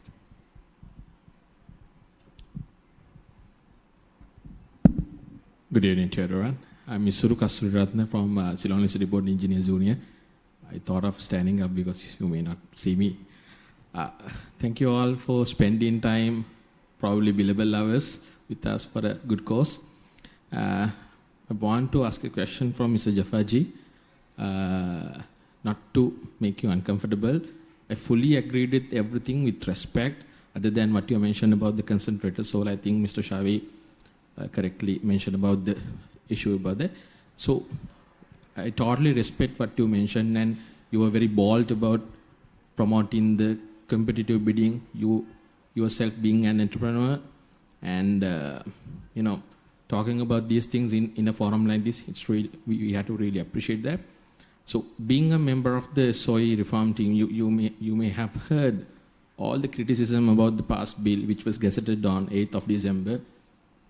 Personal opinion is a shameful act to the sector. It should not have happened, because all the issues, all the whatever there is, and even the content itself, someone coming to a parliament and telling the consumer protection was forgotten or whatever. So it was a shameful act in our view. So being a member of the SOE team, again, not to make you uncomfortable, so what is the role of the SOE reform team if the sector, one of the main key sectors of the country, is being reformed like this? What is the purpose of having a SOE reform team? That's my question to you. So I have a simple answer to you, that the president has different people doing different things. And under the SOE restructuring unit, electricity is not there, petroleum is not there. There are different other people doing those things. This is very funny. Yes, but that's the reality. So we are only dealing with telecom, Sri Lankan Airlines, Sri Lanka Insurance Corporation, 2 hotels, Lanka Hospital, sugar companies. So long and short is that we are not dealing with you. But I would empathize with you that when these kind of changes are made, there should be wide public consultation. Why do you need to do this surreptitiously? You only do things surreptitiously if your motivations are different. Otherwise, you should get wide consultation, get input from as many people, because we should get these things right. I will give you an example. Now I'm going out of the topic. My advocata team, I told them to study. We are trying to develop a position paper I'm doing with a lot of part-time students on gaming. Gaming means not video games, gambling. Right? You know, the source that we studied was the debate in the Singapore Parliament before they decided to allow, because Lee Kuan Yew was against it, right? But then they changed. The level of debate that was there, the understanding, and then only they came up with the regulations. So it simply does not happen in our country, because a bunch of people get around and, their individual biasness, and then they don't want to admit that they don't know. So they don't want to ask other people. So the same story goes round and round and round. Now, one piece of regulation I must defend that was done right was the central bank law, right? That took a lot of effort, the IMF. That also our people meddled last minute. That there was a transition provision of 6 months. At the committee stage of parliament, they changed it to 18 months. After the Supreme Court had said, okay, because at the committee stage, they can do anything. There is no judicial review. So you have to, the answer to you, system change. Easily said than done. We just Thank saw you it. very much. If there are no more questions, may I have the prerogative of winding up? So this evening we had a lot of thought-provoking presentations and views expressed, and a kind of very free and expression of ideas and views. Though I would have expected much more questions from the floor, maybe some people, all their questions were answered by the 4 panelists. That is one thing. Second thing, Ranil raised this issue. Is this going to be an academic exercise? My own view, it should not be. There are very key professional institutions. The Institution of Engineers Sri Lanka is a home for over 25,000 professional engineers. So we have the CEO here. And we have been consulting, having consultations on all the problems that Tilak mentioned. Inadequacy of generation. Way back in 2016, we had a debate on that. Nothing happened. Tariff reforms, we have been talking about it. Nothing happens. Election sector reforms, we have been talking. Nothing is going to happen, in spite of all our talk. Then, as he said, exactly 1 month ago, Ranil had a discussion through the Thoughts Leaders Forum. Right? Is anything going to happen? Questionable. GCF. You have a collective of professionals of diverse nature who are capable of looking at it not only from the engineer's point of view, from the economics point of view, from the business point of view, as Muratasa and also Ranil shed some light on those things. Shouldn't we, as professionals and the professional institutions, which are apolitical, totally apolitical, get together, form a lobby? Because this is our country. Then we belong to A, B, C, or D. Our children have to live here. Our uncles and aunties have to live here and die here. More than anything else, this is what I have been professing all along. We are products of free education. Who paid for our education? Every man on the street with their tax on the soap, the rinso packet and everything. They paid for our education. What is that we are trying to give back to the common people?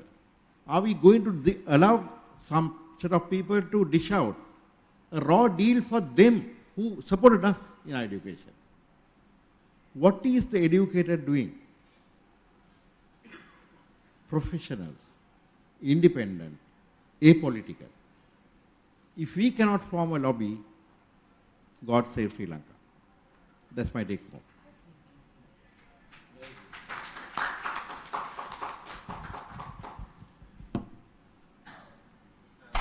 Thank you very much, Session Chair. Before we wind up today's session, there was a lot of thought-provoking discussion which happened. I would like to bring a point regarding our next symposium, which is going to be on national planning on March 19th. And we are going to have Mr. Kumar Siri, DG National Planning, and also Dr. Indrajit Kumar Swami is going to speak, and Dr. Nandalal Veer Singh and Dr. Lloyd Fernando. They're going to bring a lot of, they're going to discuss the whole gamut of things regarding national planning. And also on session number 20, we are going to have on the tourism sector, which will be led by Dr. Malraj Bikiriala.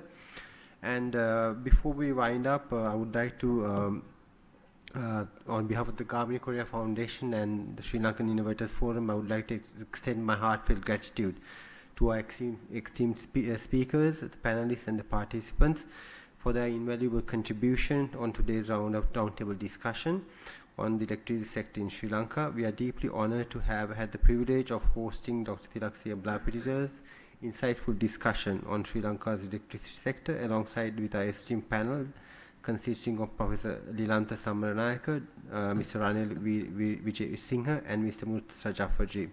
Your expertise and insight have significantly enriched our discussion and shed light on critical issues facing our nation in the crucial sector. And also, I would like to thank Dr. Lloyd Fernando and our board directors for giving us the opportunity to have this session. And I hope you will join us in our next sessions as well. Thank you very much and have a good evening.